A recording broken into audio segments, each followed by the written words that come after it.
Hey guys, in today's video I'd love to hear your thoughts, so be sure to subscribe and leave a comment below. Hey everyone, long time lurker, first time poster. I need to get this out there even if no one believes me.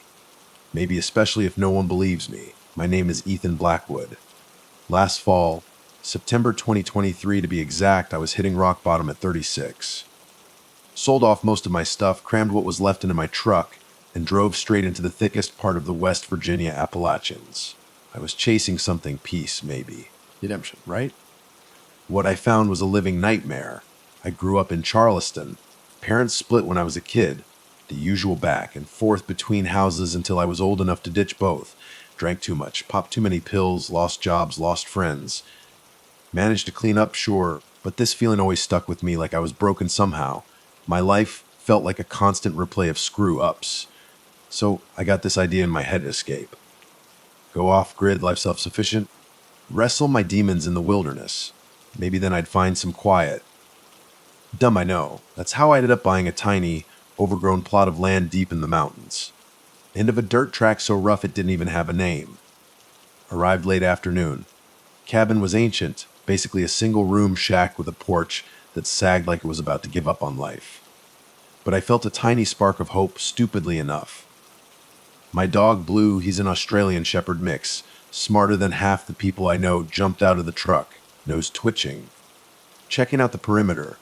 Blue's always been a good judge of vibes, people, places, you name it. If something's off, he lets me know.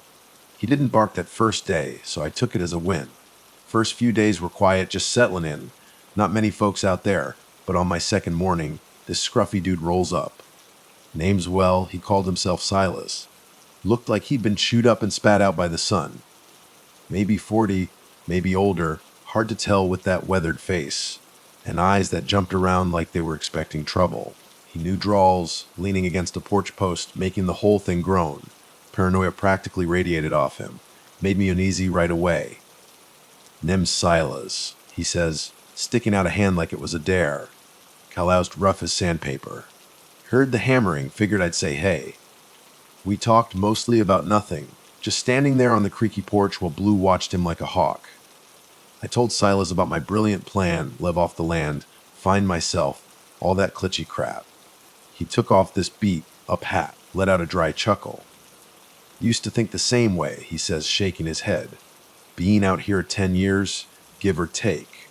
His eyes went distant for a second, then snapped back, wild. Seen things, you watch yourself, Ethan Blackwood. Sometimes these hills, they got a life of their own. I wrote it off as mountain superstition, maybe too much time alone with the squirrels. Thanked him for stopping by, and he shuffled off. But here's the thing, he kept looking over his shoulder as he walked away. Like something was about to come tearing out of the woods after him. First red flag waving right in my face, and I completely missed it. Weeks went by, and I fell into a routine. Sunrise, haul water from the creek, basic chores, chop wood. Early afternoon, hunting or foraging. Sundown back in the cabin, reading by lantern light or crashing early. Slept better than I had in years in the city. Blue seemed good too, usually dozing in the corner of the cabin every night. Peaceful, right? Wrong. The weirdness started about a month in. Woke up one morning, went outside, and bam, strange symbols burned into the cabin wall. Spirals inside circles, thick black charcoal that scorched the wood. No footprints, no sign of anyone around. See anyone last night, boy? I asked Blue like he'd suddenly start talking.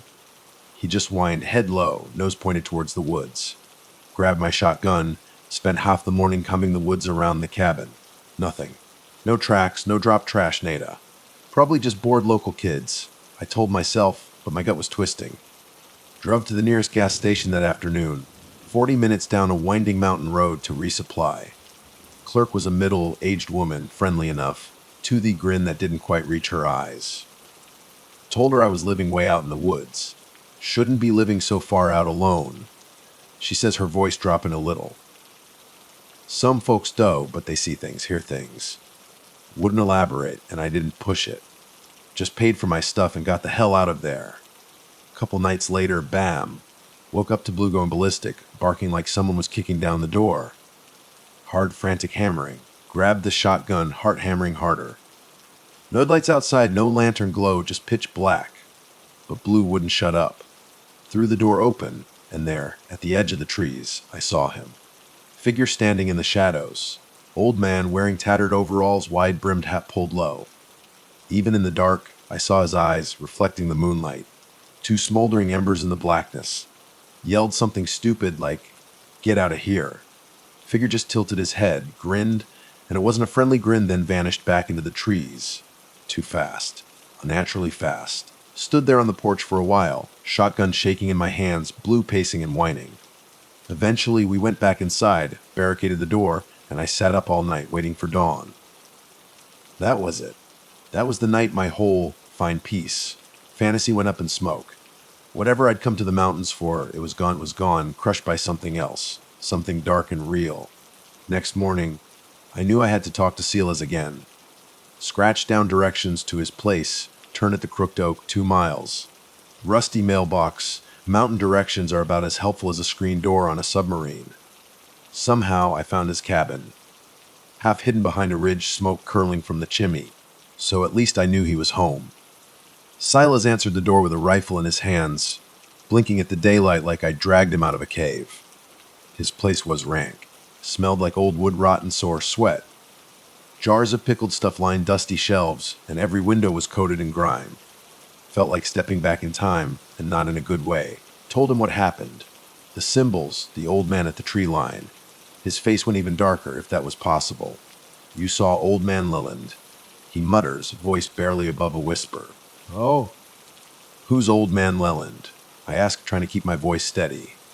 Silas's eyes darted around the room like the walls had ears. Some folks call him the devil. He practically spits the word out. Not quite a ghost, not quite a man.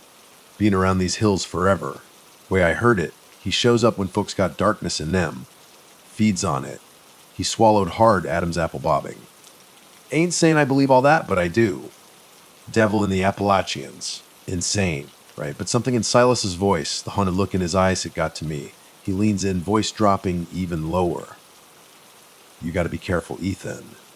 He'll test you. Twist your mind. Shoo neighbors go mad.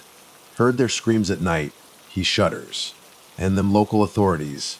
He spits into a dusty corner. The ain't no help. Some folks say they're in on it. Left his place feeling like I'd swallowed a brick. Devil in the woods. Crazy mountain talk, but Silas was genuinely terrified. Blue stuck to me like glue the whole hike back, tail tucked.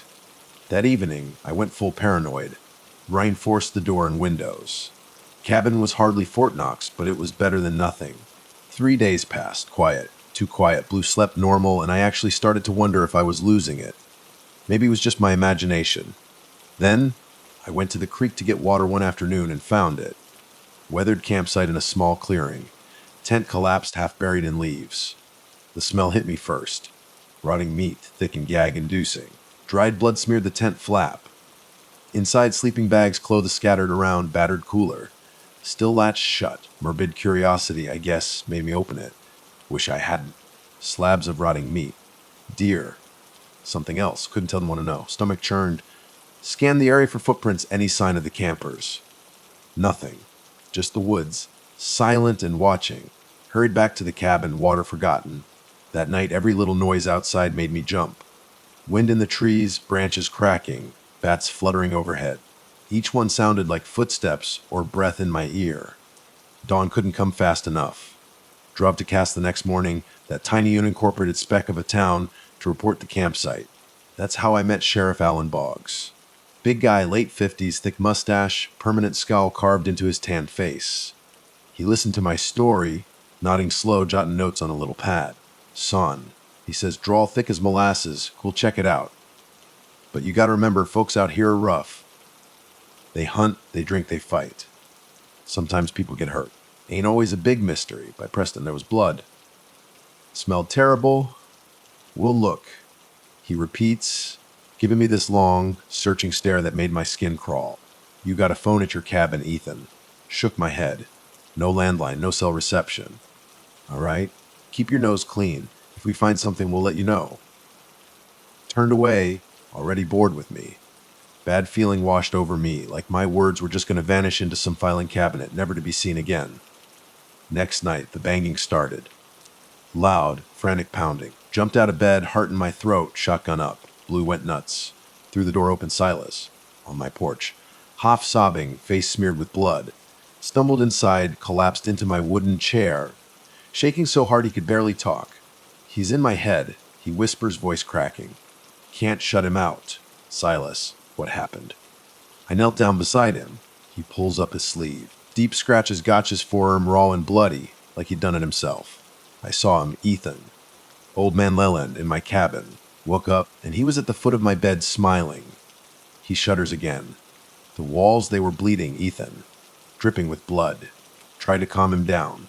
Hallucinating, maybe. Some kind of trick. But a part of me believed him. Blue paced the floor, ears flat, like he was waiting for something else to burst through the door. Silas's eyes flick to my shotgun, then back to me. He mutters, can't let him take me. Before I could figure out what he meant, he lunged. Grabbed my shotgun off the table. Silas, wait. I reached for him, but he shoved me back, stronger than he looked. Barrel went under his chin. He looked at me, tears streaming down his face. I'm sorry, he whispers. Then he pulled the trigger, ears ringing, blood spraying across the old wood floor. Mine went blank. Blue howl a long, gut-wrenching sound. Staggered back, almost fell onto the bunk. Minutes, hours passed before I could move. Insane. Silas had just gone insane. Fear, maybe. Thought that was the only way out. Wrapped his body in an old tarp. Dragged him outside, dug a grave behind the cabin. Tears burning my eyes the whole time. Darkness pressed in. I prayed. Never prayed in my life before, but I did that night. Barely slept. Sometime around dawn, I found myself standing over Silas's fresh grave, still holding the shovel. That's when I saw it. Loose dirt shifted just a little, like something inside was trying to move. First panic thought, he's alive. Impossible. I'd seen him pull the trigger. Still blood went ice cold. Edged closer, ignoring the pounding in my chest. Dirt rippled again, a bulge forming, then stopped. Scrambled back inside, locked the door, and spent the morning curled up in a corner, shotgun aimed at the door. Told myself it was just my mind playing tricks. Animal tunneling. But deep down I knew. Silas's soul wasn't resting. By midday I forced myself to check the grave. Disturbed. No footprints, no animal tracks. Like my imagination had conjured the whole thing in the pale morning light. Still couldn't deny what I'd seen. In that moment, I started to spiral. Days blurred. Supplies running low, but I was too terrified to drive back to town. Every night, I barricaded the cabin, set lanterns by the windows. Blue was on edge too. Sometimes he'd just stare at the door, growling at nothing. Fourth night after Silas heard a sound outside. Scraping, like nails on the cabin walls. Then a moan. Low, drawn out, filled with so much sorrow it made my skin crawl. Mustered the courage to crack the door, shotgun ready. Silhouette at the edge of my property, near Silas's grave, eyes adjusted to the starlight, and I saw him. Silas, naked. Mud-caked skin stretched tight over his bones. Gaping wound where the shotgun had done its work. Yet he was upright, moving. Stumbled a few steps closer, arms jerking like a puppet. Slammed the door shut, sank to my knees, covered my ears. But I still heard him. Ethan. Ethan, you let me wet. Gurgling voice, not quite Silas's voice. Something started thudding against the door. Bang, bang, bang. Fired once through the wood. Thudding stopped. By the time I found the guts to open the door again, nothing. Just the scorched symbols on my cabin wall. Quiet hush of the wind. No blood trail. No footprints. Enough was enough, had to get out. Before dawn, I was moving. Loaded, blew into the truck, grabbed what I could carry, and sped down that rutted track. Practically blowing out a tire on the rocks. Didn't care. Had to get out of those woods. Made it as far as the old county road when I saw flashing lights ahead, blue and red. Sheriff Boggs's cruiser. Relief washed over me, stupidly rolled down the window. Sheriff! I shouted, voice cracking with panic. There's something out here. Silas is dead. He killed himself in my cabin, and he's out there, walking around. Boggs looked at me, calm as could be, then raised a hand. Signal. Two uniformed guys, deputies probably, stepped out from behind his cruiser, rifles aimed right at me. I'm sorry, he drawled. We can't let you leave. What? I stammered. He opened my door, yanked me out. One deputy grabbed my keys, the other flashed zip ties. Blue growled deep in his chest, but a quick jerk of a rifle, and they dragged him out of the truck. Shoved him into a cage in the back of the cruiser. "You folks, you don't understand.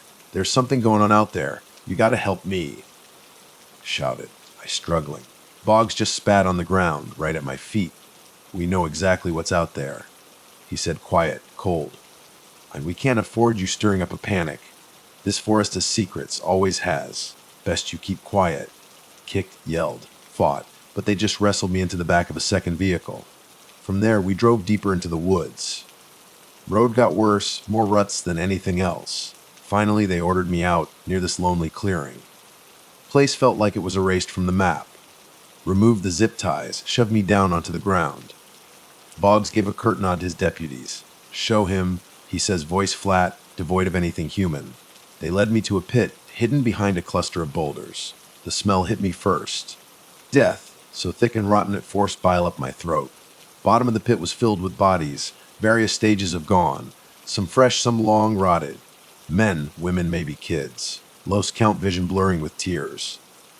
That's what happens to folks who don't follow the rules, Boggs says, standing at the edge of the pit, looking down at me like I was trash.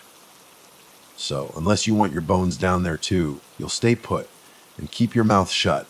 He and his men climbed back into their vehicles, drove off, leaving me there with a busted flashlight, no weapon, no dog, no water, just horror for company. Stumbled around for hours, dehydrated, half insane from what I'd just seen. By nightfall, I collapsed near a trickle of a stream, drank like an animal, ignoring the metallic taste. Limbs screamed, mine drifted in and out. Silas's last words, the old man in overalls, old man Leland, the devil himself. If Silas was right, at some point, flashlight beam cut through the darkness, figure approaching. Tense, ready to fight, but it was a park ranger. Green uniform, wide-brimmed hat, name patch on his chest. Bolton. Relief surged through me. "Help me," I croaked. "Sheriff Boggs kidnapped me, took my dog. There's a pit of bodies." Ranger Bolton frowned. "Help me up." "Easy, friend. Let's get you somewhere safe." Guided me to a small ranger hut quarter-mile away. Inside, minimal gear, radio, some first aid stuff. Legs shook so bad I sank onto a bench while he rummaged for water. "Thank God," I sighed. "We got a call for backup? FBI, state police, someone who'll do something." Bolton turned, and the expression on his face wrong, like he was wearing a mask. "Ethan," he says, voice lower, raspier. "We both know how this goes." I jerked upright. "Wheat, how do you know my name?" His eyes flickered. Split second, they went from warm brown to a blackness that seemed bottomless. "You saw my sign on your cabin," he said, voice twisting, layered like multiple voices at once. "You saw me at your window, you heard me in the woods, old man Leland." Heart hammered, adrenaline spiked. Grabbed the nearest thing, a heavy flashlight ready to fight. Bolton's body jerked, unnatural, limbs contorting. "They all feed me, Ethan," he hisses, smile stretching too wide. The fear, the blood, even Silas, especially Silas, took a step closer. Swung the flashlight connected with the side of his head. He stumbled, let out a guttural snarl, then coughed, spitting black bile from his mouth. Didn't wait. Scrambled out the door. Heat came after me. Footsteps heavy on the wooden floor, scraping nails on the doorframe as he chased me. Dashed into the trees, branches tearing at my face, lungs burning. Heard the ranger's laughter echoing behind me through the forest. But he was slower now. Wounded. Or maybe not fully settled in the host body yet. Sky lightened. Realized I was nearing my own cabin again. Smoke drifting above the tree line. Heart sank. Cabin on fire. The closer I got, the more I realized it's someone else's fire. Followed the smell of burning wood, and then I saw it. Cabin engulfed in flames. Collapsed to my knees, tears springing to my eyes. Everything I owned gone. My dog, no. Blue wasn't inside. Sheriff Boggs' men had him. Crawled to a safe distance, heat pressing against my face. That's when I saw movement in the flames. Figure inside the inferno. Looked like Silas. Just standing there, staring at me with hollow sockets. Then blinked, gone. Replaced by swirling fire. Shock, exhaustion, everything crashed down at once. Staggered back into the woods, hours later, half a day. Found a lonely stretch of dirt road. To my surprise, unmarked SUV parked there. 3 men in dark suits standing around, scanning the area. One approached me, voice all authority. Sir, we need you to step away. He began, then paused, eyes widening as he took in my condition. What happened to you?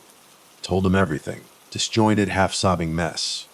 He exchanged a look with another suit. They ushered me into the back seat. One asked my name, scribbled notes on a pad.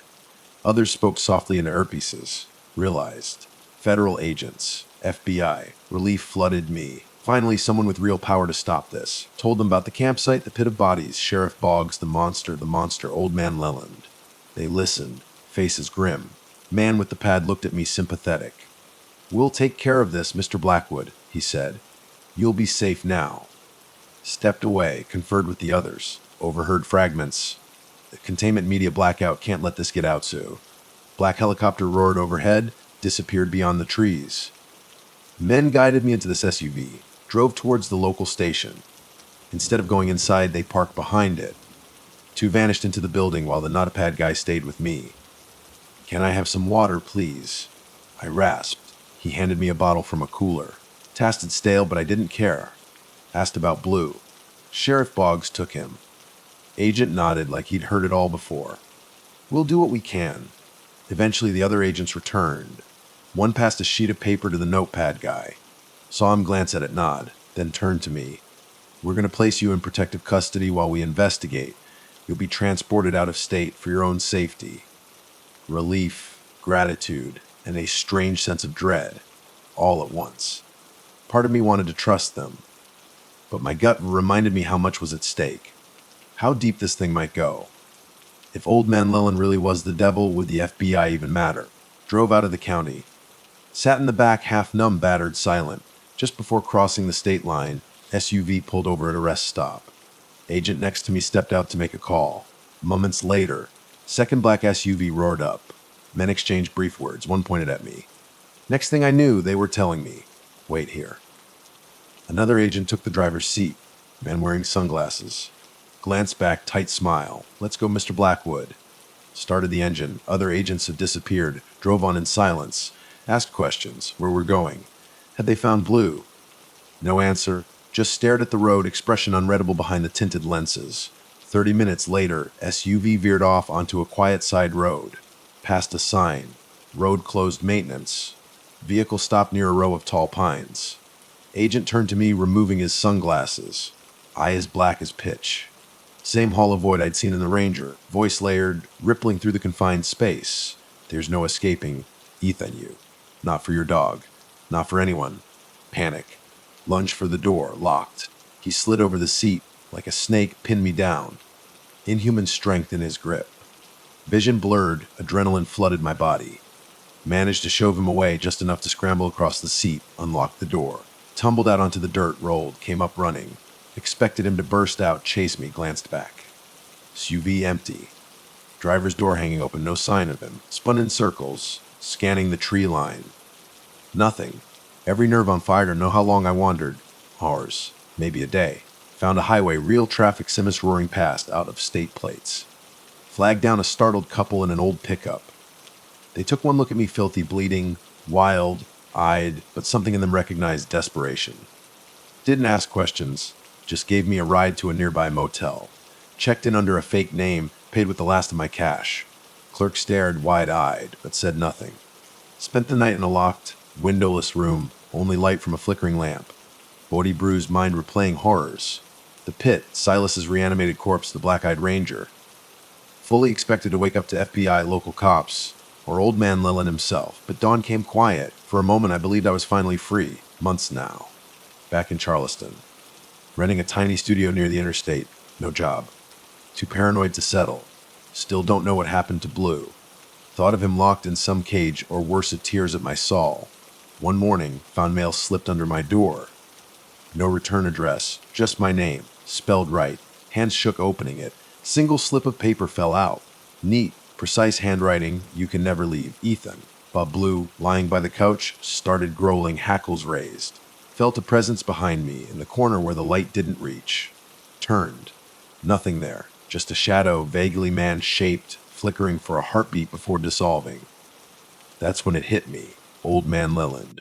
The devil. Whatever you want to call him. He's still here. With me. Maybe he's been with me my whole life, feeding on my guilt, my darkness. Maybe that's why I went to the Appalachians in the first place. Drawn like a moth to a flame. Haven't slept well since. Every time I close my eyes, I hear Silas's broken voice. See the pit, the campsite, the black-eyed ranger. And I know, someday, city or doesn't matter, I'll have to face him again. Worst part is not knowing how many others are caught in this. Sheriff Boggs, the FBI, the whole damn Appalachian forest, all part of some living, breathing evil that defies logic, defies law.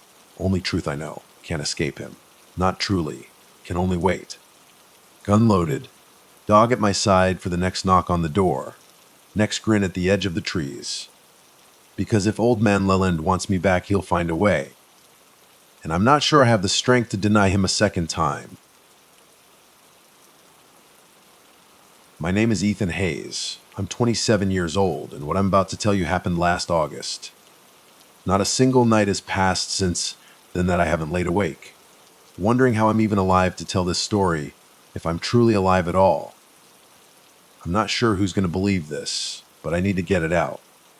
I need to speak it aloud, or it's going to swallow me whole, just like that Louisiana Bayou almost did. It started with a road trip. Me, my girlfriend Sarah Jenkins, and our friends Mike T.J. Davis and his girlfriend, Ashley Rodriguez. T.J. and I were tight since high school. He'd done a little time in parish jail for petty theft.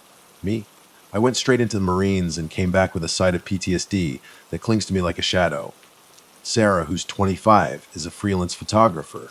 She lives for abandoned places. Ghost towns always has her camera hanging around her neck. Ashley, 26, was studying to be a nurse sweet, always caring, and the last person you'd ever expect her to fly.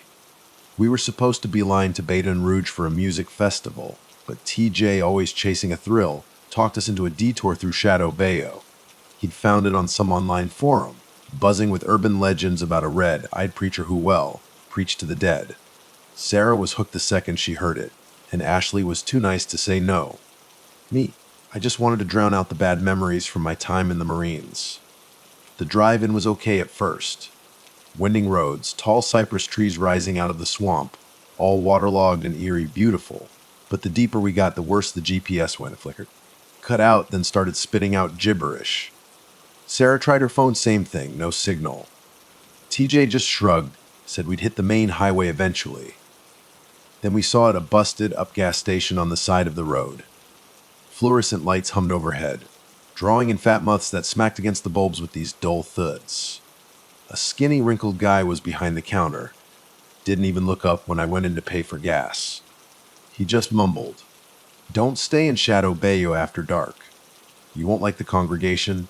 I tried to press him, asked what he meant. He just shook his head, eyes all wet and wide. Then he finally looked at me, really looked, and said, "Lost souls always find their way here." The way he said it, the tone, it made my gut clench. We should have turned back right then. But TJ just laughed it off. "Local superstition," he said. "They love messing with out-of-towners." Sarah wanted photos of the swamp, so we kept going. She was practically hanging out the passenger window, snapping pictures.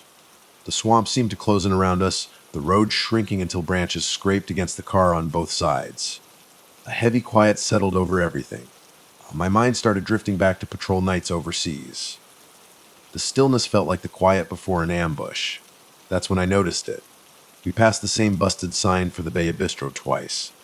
I stopped the car, asked if anyone else had seen it. TJ admitted we were definitely going in circles. Ashley started complaining about feeling sick, which wasn't like her. She was always the calm one, the caretaker, but she looked pale, clammy. We decided to turn back, but the moment I turned the key, the engine cut once and died. TJ jumped out, popped the hood, nothing obvious. I tried the ignition again, nothing. Sarah checked her phone again, zero signal. Even the radio was just static. Then something else cut through. Just for a split second, a voice so deep it vibrated in my chest, whispering, "Lost souls always find their way home." Then just static again. A sinking feeling hit me. We were in deep trouble. I had to keep it together for Sarah. She was strong, but I knew how fast fear could unravel you in a place like this. We decided to walk. The road was just cracked asphalt, weeds growing through every crack. In the distance, we saw something that looked like an old wooden church. Doors hanging open, candles flickering inside. Ashley said her head was pounding, but TJ coaxed her along, arm around her shoulder. Sarah took some photos of the church from a distance. We must have been about 100 yards away when the smell hit us. Rotting meat, like something left out in the sun too long. I glanced to the right of the road where the swamp water was thick with algae, and my stomach lurched. Half sunk in the muck were bones, human bones, tied to a gnarled cypress trunk, mouth stitched shut with black thread. I couldn't even speak. Sarah started snapping photos, but her hands were shaking so bad, I doubted they'd be clear. Ashley turned and puked in the bushes. TJ just muttered, "Holy crap, this is messed up." We backed away, but the stench seemed to follow us. Then a figure appeared in the open doorway of the church. He wore a faded black suit, slick with mud at the hem. Even from a distance, he was too tall, too thin, like someone had stretched him out. But the worst part, his eyes. They glowed red like embers in a dying fire. "Welcome," he called out, his voice echoing unnaturally loud. "We've been waiting for you." I felt Sarah grab my arm. TJ let out a nervous laugh. "Nope, no way." He turned to leave, but Ashley lurched forward, eyes locked on the church, like she was hypnotized. "Jess," TJ said again, louder this time. She mumbled something about needing to see inside, that it was calling her. The second she said it, the church bell rang out, a dull, metallic clang that made my skin crawl. We yelled for Ashley to come back, but she was already heading up the porch steps. I rushed forward to grab her, but the tall man with the red eyes blocked my way. "Please," he said politely. "The sermon is about to begin." For a second, I was back in Afghanistan, pinned down by enemy fire. My heart hammered like it would explode. I wanted to shove him aside, but a voice in my head whispered, "Don't do it. Touch here. Ashley, get back here." TJ shouted from behind me. He tried to force his way past the preacher, but the man didn't even budge. TJ might as well have slammed into a brick wall. The preacher smiled, teeth too white, too sharp. Ashley disappeared inside. Sarah squeezed my hand and whispered, "We have to get her." So I took a step forward, locked eyes with the preacher. To my surprise, he stepped aside, gesturing for us to enter. TJ and I exchanged shrugged look. I guess we don't have a choice. We followed Ashley and Sarah close behind. Inside, the church was lit by hundreds of half-melted candles. The pews were packed, but the congregation wasn't alive. Corpses, dressed in moth-eaten Sunday best, sat propped up, hollow-eyed, bodies in all stages of decay. The smell hit me like a punch to the gut. I gagged, pulling my shirt up over my mouth. Sarah gasped, snapping another photo on reflex. Even though her hands were shaking so badly, the picture was probably blurred beyond recognition. At the front of the aisle, Ashley was kneeling on the bare floor. She wasn't looking at the preacher. She was staring at the largest corpse in the front pew, a man in a tattered gray suit, missing an eye and half his jaw. Her lips moved, like she was repeating something he was saying. Ashley, TJ said, approaching cautiously. He reached out, bent to put a hand on her shoulder. Before anyone could blink, she spun around. Her eyes were completely black, inky pools swallowing up the light. Her face twisted into a grin I'd never seen her make, a horrifying, unnatural stretch of her lips. And she was strong, impossibly strong. She grabbed TJ by the throat, lifting him clean off his feet until he was dangling in the air, kicking and sputtering. "TJ," Sarah screamed. I rushed forward, adrenaline spiking. But Ashley flung him aside with one hand like he weighed nothing. He crashed into a poo, the old wood splintering under the impact. TJ coughed, choking, struggling to breathe. I was about to tackle her, to do anything to stop this, when she moved again, faster than any human should be able to. She pinned TJ to the broken pew, her nails digging into his neck, drawing blood. He looked at me, eyes wide with terror, pleading. "What have you done to her?" I yelled at the preacher. He didn't answer, just watched, smiling that same chilling smile, like a proud parent watching their kid in a school play. Ashley opened her mouth, and a voice that was definitely not hers came out, low and growling. She belongs to the faith now. With a sickeningly swift motion, she twisted TJ's neck. The crack echoed off the church walls. Sarah shrieked and I froze, my blood turned into ice. TJ was dead before he even hit the ground, his eyes still wide open, staring blankly at the ceiling. The entire congregation of corpses seemed to shift in unison, a silent, rustling movement, like they were leaning in to get a better view. "Run," I shouted, grabbing Sarah's arm, yanking her towards the door. Ashley and that thing inside her let out a sharp, rasping laugh. The preacher didn't try to stop us, just gave a slight nod like, go ahead, try. We burst back out into the swampy air, lungs burning, hearts hammering. The sun was gone now, the sky bruised purple in the twilight. My mind was spinning. TJ was gone, snuffed out in seconds by the woman he loved. Sarah was sobbing, breath coming in ragged gasps. I forced myself to keep moving, to think. We sprinted for the main road, or what we hoped was the main road. But that's when we saw them, figures in black suits, all tall and gaunt like the preacher, blocking our path. Moonlight glinted off something in their faces, their eyes. They glowed with the same dull red light. I tugged Sarah's arm, veering off the road, plunging into the swamp. The ground sucked at our shoes, thick mud pulling us down with every step. Mosquitoes swarmed our faces, biting, buzzing. In the distance, I heard that church bell toll again, the sound echoing through the trees, followed by Ashley's laughter, low and guttural, definitely not Ashley. The stench of rot was back, stronger now, and we stumbled upon more remains hanging from the branches, bones, human again, carved with strange markings that seemed to writhe in the dim light. We pushed on until we found a patch of land that was relatively dry. Sarah collapsed, sobbing uncontrollably. I had her close, my own heart pounding against my ribs. We were lost. No idea where we were, no idea if those things were still following. My brain screamed, find help, find something. Then I saw them, headlights, cutting through the trees along a dirt path, maybe half a mile away. Come on, I whispered, pulling Sarah up. Let's head there. We stumbled through the undergrowth, ignoring the cuts from thorny vines, the sucking mud, the oppressive fear. Eventually, we broke through to an old, single-lane road and parked along it a row of black SUVs. Men in dark windbreakers milled around, FBI printed in bold letters across their backs. Relief washed over me so powerfully it almost made me buckle. Over here, I shouted, my voice cracking. One of them turned, shining a flashlight in our direction. A tall agent, clean-shaven with a face like stone, stepped forward. Sir, Mom, are you injured? Sarah was still sobbing, trying to explain, telling him we'd been attacked, that TJ was dead, that Ashley was possessed. The agent's eyebrows flicked up, just a fraction. He motioned to another agent to come over. They took us aside, tried to calm us down, but something was off. They had that same vacant expression I'd seen on the gas station attendant, polite but unblinking. Then another agent walked past, carrying jugs of gasoline, heading in the direction of the church. That's when it hit me. They weren't there to rescue anyone. These people. The first agent said, his voice flat, we're probably squatters in an abandoned building. Are you sure about what you saw? I started to protest, to tell him about the preacher, about Ashley, about TJ, about the bones, but he cut me off. Let's get you taken care of. His voice was too level, too controlled.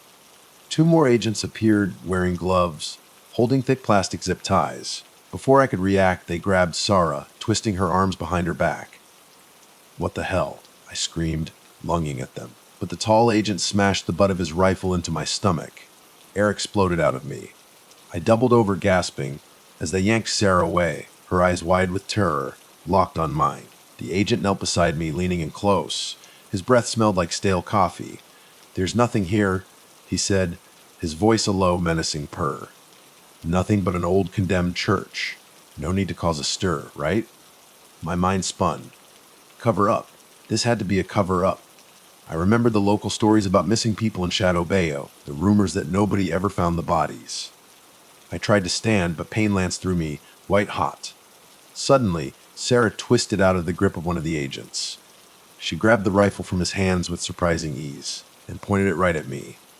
At first, I thought she was aiming past me at the agents, maybe. But then I saw her eyes, they were black, just like Ashley. Sarah. I whispered, stepping backward, hands raised. I wanted it to be a trick of the light, some kind of nightmare playing out in front of me. But then she bared her teeth, staring at me with a cold, alien hatred. I can hear the preacher in my head, she said, her voice trembling, but with an unnatural depth, like multiple voices layered on top of each other. The sermon isn't over. Then she lunged forward, jamming the rifle barrel into my gut. I felt a searing pain explode as her finger tightened on the trigger. The agents shouted, scattering. I collapsed onto my knees, clutching the burning wound. She crouched down next to me, that twisted grin stretching her lips wider. "The sermon isn't over," she repeated, her voice echoing in my ears. Then she stood and walked calmly after the fleeing agents, who were already stumbling over themselves in terror. I lost sight of her as my vision blurred, the swampy ground rushing up to meet me. My next clear memory is seeing flames in the distance, orange and flickering, licking at the night sky. The FBI. They were setting the church ablaze. I don't know how long I lay there in the mud, drifting in and out of consciousness. The world swam in and out of focus, pain lancing through me with every breath. Eventually, I felt hands on me, someone dragging me. Hushed voices swum around me. Through half-shut eyes, I saw him, the gas station attendant from earlier, crouched over me. He was pressing something rough and scratchy against my stomach, trying to stop the bleeding. I was too weak to resist, too weak to even speak. He just whispered, his voice barely audible above the crackling flames in the distance. "You should have turned around." Then darkness swallowed me whole. When I woke again, I was propped against a tree at the edge of a paved road. Dawn light was filtering through the cypress trees, painting long shadows across the asphalt. My side felt stiff, crusted with dried blood, but the wound had been crudely bandaged with strips of some kind of rough fabric. In the distance, thick black smoke still curled into the sky from where the church had been. The FBI vehicles were gone. No sign of Sarah, TJ, or Ashley. Nothing but the distant crackle of the fire and the oppressive silence of the swamp. I stumbled back towards the old gas station, hoping maybe anyone could help. But when I reached it, the door was locked, the fluorescent lights dead. Peering through the dusty windows, the interior looked completely abandoned. Tables overturned, shelves bare, no sign of recent use. It made no sense. Had I imagined the attendant? Was he just another ghost in this cursed place? Eventually, after what felt like hours, a young hiker in a beat-up pickup truck came by. He saw my bandages, the blood-soaked fabric clinging to my side, and his eyes widened in shock. He rushed me to a hospital in the next county, no questions asked. At the hospital, I told the nurses everything, the church, the preacher, how the FBI had taken Sarah. They exchanged worried glances, looked at me like I was raving mad. A local sheriff's deputy came by, listened to my story, shaking his head slowly. "We'll check it out," he said, his voice flat with disbelief. I knew they wouldn't find anything, and they didn't. A few days later, once I was stable enough to sit up without passing out, men in dark suits arrived at the hospital. FBI, or so they said. They told me TJ, Ashley, and Sarah were missing, that I was the sole survivor of a vehicular accident near Shadow Bayou. They told me not to worry about anything else, just to focus on getting better. Then they left as quickly and silently as they'd come. I was discharged with nowhere to go, no one to call. The only piece of evidence I had was Sarah's camera, which had somehow ended up in my bag. But when I checked it, the memory card was wiped clean. All that's left is this story. My ragged scar, a constant reminder of the rifle barrel pressed against my gut, and the nightmares that jolt me awake night after night. In those nightmares, I see red-eyed figures standing at the foot of my bed, beckoning me, whispering invitations to attend the midnight sermon. Sometimes, in the quiet hours before dawn, I can still hear Sarah's voice echoing in my head, cold and distant. "The sermon isn't over." I've told my story to a few people, doctors, therapists, even a couple of cops.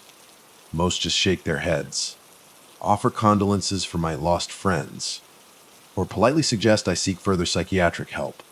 Some roll their eyes outright, dismissing it as a hallucination brought on by trauma and blood loss.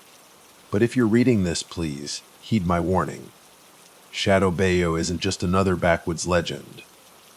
Whatever hunts there, whatever that preacher and his congregation truly are, they're real. And there are people in high places, people wearing badges and driving black SUVs, who seem determined to keep it hidden, to silence anyone who stumbles too close to the truth. So if you ever find yourself on that winding road, if your GPS glitches and your cell service dies, if you see an abandoned gas station or a busted sign for the Bayou Bistro turnaround, get back in your car. Drive as far and as fast as you can. Because believe me, once the sermon starts in Shadow Bayou, it never really ends. This is my story. I pray it serves as a warning. My name is Jake and I'm 33. October 2023. Yeah, last year. Feels like a lifetime ago, but trust me, some stuff you just can't shake off. Back then, my life was a mess. Fresh off a journalism job gone wrong. Think story blew up in my face, not in a good way, and basically I was adrift. City life felt suffocating. The only constant was my dog, a loyal golden retriever named Champ. He's a good boy, always has been. I needed to disappear, like properly vanish for a bit. So, I planned a hiking trip to Khao Sok National Park here in Thailand. Beautiful place, right? Lush rainforest, ancient limestone cliffs, the works. But I was aiming for a spot way off the tourist trail, a place locals whispered about Shadow Valley. Looking back, the name should have been a massive red flag. Shadow Valley. Even in Thai, the name had this heavy, ominous vibe. Locals talked about it in hushed tones, legends of disappearances, weird stuff happening, the whole shebang. And journalist in me, rational me, said it was all just campfire stories. Spoiler alert, rational me was dead wrong. The morning I set off was perfect, clear sky, crisp air, the kind of day that makes you feel alive. The road to Khao Sok wound through rubber tree plantations and past these crazy limestone mountains jutting out of the jungle. Shadow Valley itself was supposed to be deeper in, more remote. Exactly what I was craving. I dug up a few things online about the valley, mostly local blogs and forum posts. Legends, rumors, yeah. But also a few unnerving mentions of actual people going missing. The name kept popping up in connection with unexplained stuff. My journalistic senses were tingling, but I told myself it was just my brain making connections where there weren't any. Remote places always get these kinds of stories, right? I parked my rented pickup truck near this overgrown trailhead, looked barely used. Slinging my backpack on, I whistled for Champ. He bounded out, tail wagging, nose going a mile a minute, sniffing all the new smells. The rainforest opened up before us, a green maze of towering trees and thick undergrowth. I could hear a river rushing somewhere in the distance. Felt peaceful. Too peaceful, maybe. The first hint that something was off came about an hour into the hike. We were still on a barely there trail, and Champ kept stopping, ears twitching, head cocked, scanning the trees to our left. I figured maybe a monkey or some kind of jungle cat. Then suddenly it was like someone hit the mute button on the world. The cicadas stopped buzzing. The birds went silent. Even the wind seemed to hold its breath. The rainforest went dead quiet. My own footsteps sounded deafeningly loud in the silence. For a split second, I thought I heard something, a faint sound, like a cry, maybe a woman's voice, far away. When, through the trees, I muttered myself, trying to sound convincing even to my own ears. We pushed deeper. Eventually, the barely there trail opened into a small clearing next to a dry reverbed. Perfect. It was late afternoon by then. I decided this was camp for the night. I started setting up my tent, trying to ignore the weird feeling creeping up my spine. Champ sniffed around, whined a bit restless. I told myself he was just adjusting to the new smells, the unfamiliar jungle. But that silence, that unnatural hush, it was getting to me. I was wrestling with the tent poles when I heard it, twigs snapping nearby. Champ instantly went into guard dog mode, a low growl rumbling in his chest. I froze, heart hammering. Then a figure stepped out of the dense trees, a man, late 40s, maybe early 50s, wearing a faded green fishing vest, surprisingly not camo. He wasn't carrying a rifle, but he had a serious-looking machete strapped to his belt. Sawasdee crap, he said, lifting a hand in a way. Didn't expect to see anyone camping this deep in here. Relief washed over me. Just a local. Sawasdee crap, I replied, trying to sound casual, not like my heart was about to jump out of my chest. Jake. This is Champ. Just getting away from it all, he nodded, his eyes lingering on my gear, backpack, tent. Name Samchai, he said. I collect herbs in these parts. Herbs. Okay. Unusual for Farron to come to Shadow Valley. Samchai continued, his gaze a little too intense for comfort. Especially alone. Heard the stories, I admitted, trying for a light tone. But I'm not easily spooked. He gave a short, humorless laugh. If you're looking for peace, maybe wrong place, Farang. Shadow Valley Jiao. Temperamental. Jiao. That word for fierce, aggressive, even haunted. Something in his voice put me on edge. It wasn't a threat, exactly. More like a warning, an unspoken one. Then he started in on the local lore, just like in the online forums. How the valley was Kerr's bad spirits, ancient battles, all that jazz. He talked about weird mists that rolled in suddenly, Strange sounds in the night. I listened, journalist brain clicking into gear, filing it all away just in case. He tipped his head in a slight nod. Take care, Jake. Be careful where you camp. Don't go too deep into the valley after dark. Champ watched him melt back into the trees, still bristling slightly. I tried to tell myself Samchai was just a cautious local, maybe a bit superstitious. But that uncomfortable knot in my stomach didn't loosen. Something felt off. About him. About this place. I couldn't put my finger on it. Not yet. That night, the rainforest silence became suffocating. No crickets chirping, no night birds calling. Just the low whisper of the breeze through the leaves. Around midnight, Champ woke me with a soft whine. I unzipped the tent, grabbed my flashlight, and shone it towards the tree line. Then it happened. A scream ripped through the air. So sudden, so piercing, it made me drop the flashlight. Sounded like a woman in absolute terror. Distant, but echoing off the trees, bouncing around the valley. My heart lurched into my throat. Champ flattened his ears, trying to scramble out of the tent, whimpering. I grabbed his collar. No, boy, stay. The scream died as quickly as it had started. I held my breath, waiting for something to follow. Footsteps, rustling leaves. Another cry, nothing. The night fell silent again, but it was a different kind of silence now. A deeper hush. Like the rainforest itself was holding its breath. I sat there, wide awake, until dawn, adrenaline coursing through my veins. I'd covered some messed up stuff in my time as a journalist. Screams weren't exactly new to me. But that sound, that scream, it made my skin crawl, like it didn't belong to anything living. When morning finally crawled over the horizon, painting the sky in streaks of orange and pink, I packed up camp, intending to move on. Part of me wanted to bolt, get the hell out of Shadow Valley altogether. But another part, that stubborn journalist instinct, dug its heels in. I'd come here for solitude, yeah, for clarity maybe. But now I needed to know. Where did that scream come from? As I hiked deeper into Shadow Valley, the terrain started to get rougher. The trees grew taller, blocking out more of the sunlight, and the undergrowth became this tangled mess of vines and ferns. Their trail pretty much vanished altogether. By midday, even the sun was struggling to punch through the thick canopy, casting these weird, dappled shadows on the forest floor. I found a tiny stream, more like a trickle, and decided to follow it uphill. Figured water was always a good bet. Every now and then, I'd catch this faint, sickly sweet smell on the breeze, like something rotting. Couldn't place it, but it definitely wasn't pleasant. Maybe just decaying leaves and jungle stuff, I tried to tell myself. But it added to the overall feeling of unease. This sense that something was wrong with this place. Not even 30 minutes later, Champ suddenly went ballistic, barking like crazy, hackles raised, pulling hard on his leash. He charged ahead, nose glued to the ground, sniffing something out. My heart started pounding again. Champ, easy boy, what is it? When I caught up to him, I saw what had him spooked. Half buried in the mud near the stream, almost hidden by leaves, was a book. Not just any book, a journal. Old, judging by the water damage and the way the pages were all warped and stained. Leather cover was cracked and peeling. Curiosity, that journalist's curse, kicked in hard. I carefully picked it up, trying not to tear the fragile pages. It was damp, smeared with dirt and mud. Flipped it open, my fingers trembling slightly. Most of it was illegible, the ink blurred and faded by water and time.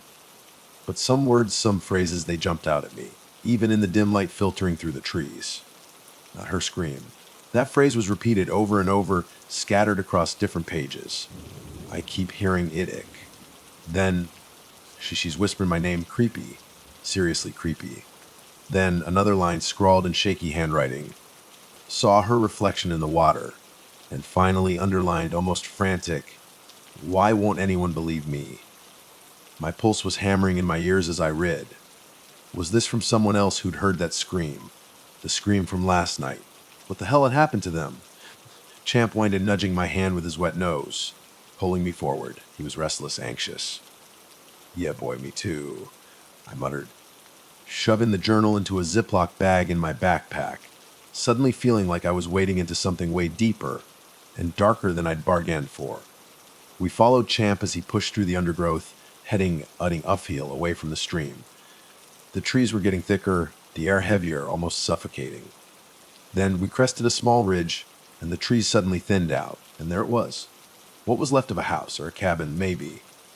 Collapsed, roof caved in, walls half rotted, blackened wood sticking out like broken bones against the green jungle. The stench hit me first. Rot. Death.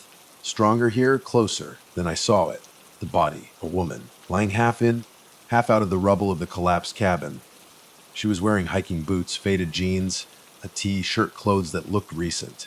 A few months old, maybe. Maybe less. Her limbs were twisted at unnatural angles, like a broken doll.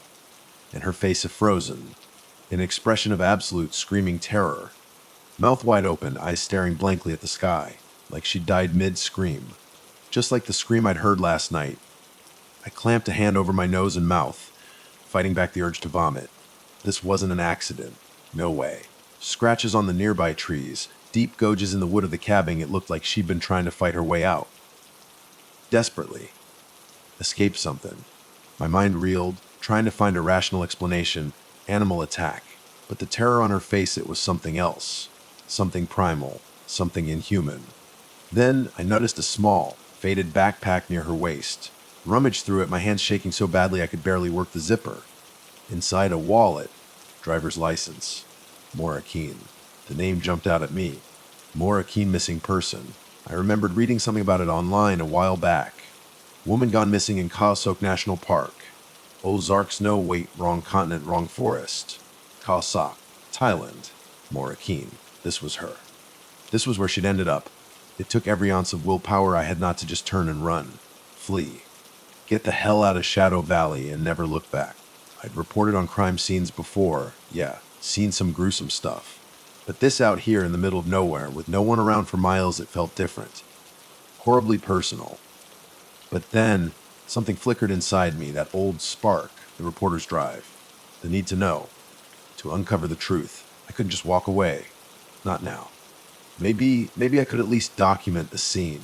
Take photos with my phone. Get a signal somehow. Contact the authorities. Do something. I reached for my phone, fumbling in my pocket. And that's when I saw it, out of the corner of my eye. A flash of movement. In the shards of a broken mirror, propped against the decaying cabin wall. In its reflection, a woman, standing behind me, gaunt pale. Her eyes black hollows, and her lips parted. In a silent scream, I spun around, heart leaping into my throat. No one. Empty forest. Just trees, shadows, the oppressive silence. My hands were shaking so badly I dropped my phone. It clattered on the ground. When I picked it up, the reflection was gone. But the feeling, that icy dread, it remained, like a cold hand gripping my shoulder. Champ barked again, ears flat against his head, backing away from the cabin. That was it. Final push. I needed to get out of here. Now. I decided to try and find a more accessible route back to the trailhead, back to my truck. Maybe drive into the nearest town, report this. Anything but stay in Shadow Valley. But as I turned to retrace my steps, back the way we'd come, I ran into some chai again. He was crouched near a giant tree, fiddling with something on the ground. A snare trap, maybe. You okay? Faring, he asked, glancing up, noticing my face. Pale, probably. You look like you've seen a ghost. There's a body. I managed my voice hoarse. A woman. In a collapsed cabin. We need to tell the police. Samche's expression flickered. Something crossed his face. Fear, guilt? Hard to tell. I warned you, he said quietly, his eyes fixed on the ground. I warned you not to go exploring. Shadow Valley, cursed place. This isn't about curses, I snapped, anger pushing back some of the fear. A woman is dead. We need tow. He raised a hand, cutting me off. Don't you worry, Faring. I help you out. Let's get you back to the road first. Then to them we figure out police. Despite every instinct screaming at me to run, to get away from him, from this whole valley, I was exhausted. Rattled. And he knew the area. Maybe he could get me out faster. So, against my better judgment, I agreed. We started walking, side by side, Champ trailing close behind, still uneasy. Some chai led me onto a narrower path, heading deeper into the trees, following the contour of the hills. But after almost an hour of walking, I realized we weren't heading north. Not towards the trailhead. We were going deeper, deeper into Shadow Valley, the vegetation growing denser, the silence heavier. Wait, I said, stopping abruptly. Where exactly are you taking me? He paused. The tension in his posture was suddenly unmistakable. Shortcut, he said gruffly, not meeting my eyes. But we have to go through part of the valley that's not safest. You need me to guide you. Champ let out a low growl, a warning rumble deep in his chest. I tightened my grip on his leash. Something was definitely seriously off. I think I'll find my own way, I said, slowly stepping backwards, putting distance between us. Not wise, Farang. Samchai replied, his voice suddenly hard, steel underneath the surface politeness. He was blocking the path. There are things in these woods you can't face alone. I got twisted with alarm. For a moment, we just stared at each other, my mind racing what to run, fight, reason with him. Then, in a blur of motion, Samcha swung his machete, not at me, not directly, but he swung it out, blocking the path, the blade glinting in the dim light. The implied threat was crystal clear. I had to bring someone, he muttered, his face contorted, not with anger, but with fear, desperation. If not you, then me. I stood frozen. Deal. Deal with what? His eyes darted around, wild, panicked. I don't know what she is, but she leaves me alone if I bring her others. You shouldn't have come here alone, Farang. For a split second, time seemed to slow down. Then Champ lunged. Teeth bared, a furious snarl, latching onto Samchai's arm. Samchai howled, dropping the machete. It skittered across the ground. Adrenaline exploded in my veins. I sprang forward, adrenaline pumping like crazy. Grabbed the machete where it had skittered on the ground. Fumbled with it, my hands slick with sweat. Samchai's elbow slammed into my shoulder, pain shot through me, but I managed to scramble out of reach, stumbling backwards. Champ was still going at him, a snarling, furry whirlwind, trying to tear Samchai's arm off. Finally, Samchai landed a desperate kick that sent Champ flying, yelping backwards. Before Samchai could recover, I reacted. Didn't even think, just pure instinct. I snatched the hunting knife from his belt, a big, nasty-looking thin, and with trembling hands, I drove it into his side, more out of pure survival instinct than any conscious intention to hurt him. Samchai staggered, a choked gasp escaping his lips, collapsing to his knees. Eyes wide, filled with both pain and sheer, unadulterated terror. Blood bloomed through his green fishing vest, spreading rapidly. You have no idea, he rasped, each word a struggle. What's coming, she'll find you. I backed away, chest heaving, still clutching the bloody knife. You brought this on yourself, I whispered, even though I knew he probably couldn't hear me. The wind shifted again, rustling through the leaves, and then there it was, that scream, echoing through the trees. But this time it wasn't distant. It sounded impossibly close, right on top of us. Samchai's face went ashen. He clutched at his wound, letting out a ragged, wheezing breath. Then, right before my eyes, something yanked him backwards, into the undergrowth, with a force that shouldn't have been possible. He screamed once, a single, awful cry that cut off abruptly. Leaves and branches rustled violently for a moment, then silence. Complete, utter silence. My heart hammered so loudly I thought it might burst out of my chest.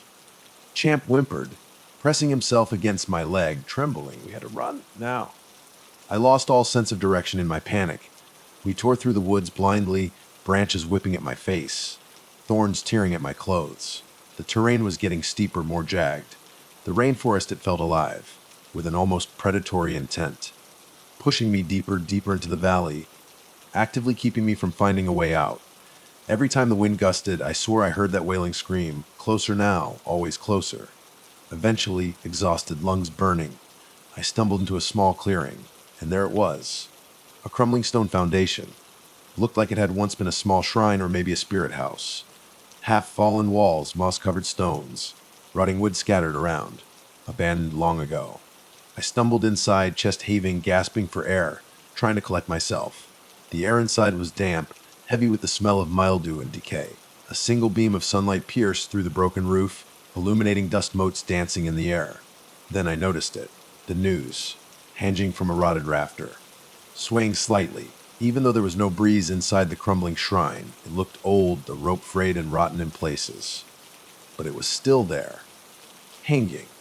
My mind conjured up horrible images of what might have happened in this place, what kind of rituals, what kind of sacrifices. Champ's ears went flat. He let out a low growl deep in his throat, gaze fixed on something behind me.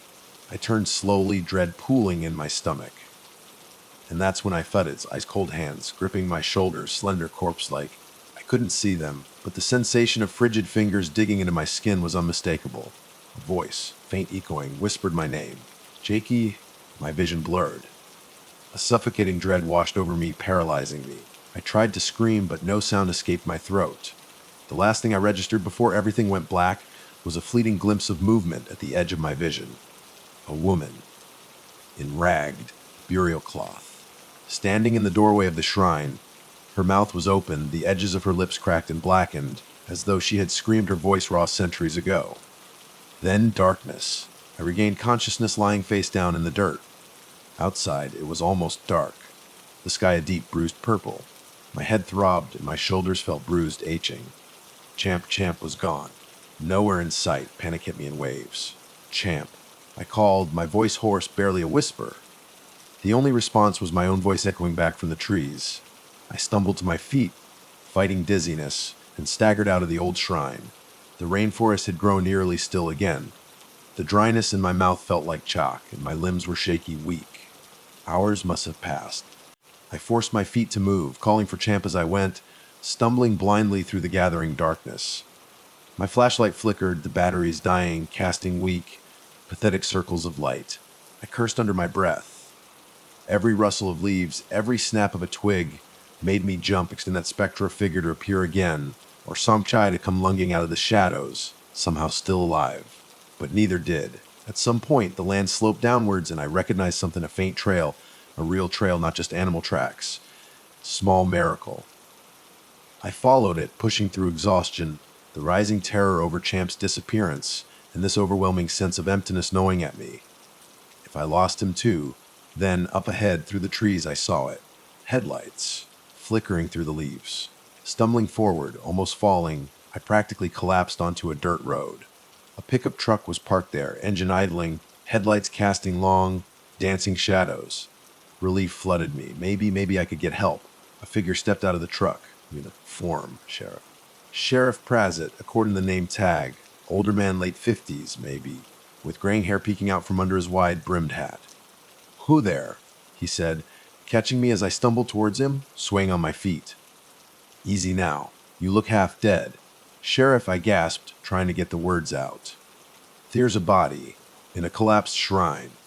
There's a man out there, he tried to kill me and there's something else of my dog he's missing we need." "It's all right," Sheriff Prazzett said, patting my shoulder, his tone calm but oddly detached. "Let's get you to the station, get you patched up." I nodded, too drained to protest. He helped me into the passenger seat of the truck. The warmth from the heater hit my atching body, and I almost sagged with relief. I told him everything in a rush of words, stumbling over myself, more keen. The journal, Samche's betrayal, the screams, the thing in the shrine. He listened without interrupting, his expression unchanging, occasionally glancing in the rearview mirror, scanning the dark forest behind us. When we arrived at the ranger station, a small, run-down building with just a couple of rooms, he guided me inside. I half expected to see deputies, radios crackling, some sign of official activity, but it was completely empty. He ushered me into a back room, telling me he'd get some medical supplies. Something about the whole setup felt wrong. Off. I stood there, scanning the bare walls. No posters, no official bulletins, just blank, peeling paint. Then, out the back window, I spotted it. A battered old pickup truck, parked behind the building. My heart skipped a beat. It looked exactly like Samche's truck. Before I could process that, Sheriff Prazzett reappeared, carrying a first aid kit. "We'll see about that woman's remains," he said, his tone careful, measured. "But I want you to take a breath, Farang, and consider maybe you got turned around out there. Maybe you saw things that weren't really there." I stared at him. "I know what I saw." He gave me a thin, tight smile. "Look, people go missing around here sometimes. Tourists wander off trail. Accidents happen. The official reports, they explain most of it." He paused, paced a few steps, like he was calculating his next words. "You sure you really saw a body?" "I have photos. I counted, remembering my phone." I reached for my backpack only to realize it was gone. Vanished. I must have dropped it while running or after I blacked out in the shrine. My stomach sank.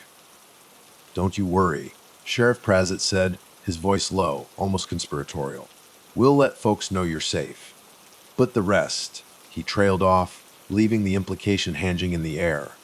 The rest would be quietly buried, just like all the other strange disappearances in Shadow Valley. Andrew flared, cutting through the fear. Why would you cover this up? I demanded. That woman Mora Keen, she deserves justice. He grabbed my arm. Not hard, but firmly enough to make me realize I wasn't free to leave. Shadow Valley has its secrets, Farron, and that suits the people around here just fine. Something roams these woods. Something we can't do a thing about, except keep outsiders from stirring it up. I wrenched my arm free, heart pounding. My eyes darted to the door, gudging the distance. But Sheriff Prasit casually positioned himself between me and the exit. Just then, a tortured howl echoed from outside. My breath caught in my throat. It sounded like Champ. I didn't have time to think. Ducked past Sheriff Prasit, shoving him aside as he grabbed at my sleeve. Burst through the ranger station door and into the cold night air. The only light came from a single flickering street lamp near the parking lot. The rest was shadow. Deep, swallowing shadow. Champ, I shouted, my voice cracking. Another howl answered. Closer this time. I ran towards the sound, ignoring Sheriff Prasit's angry shouts behind me. Past the parking lot, the trees loomed.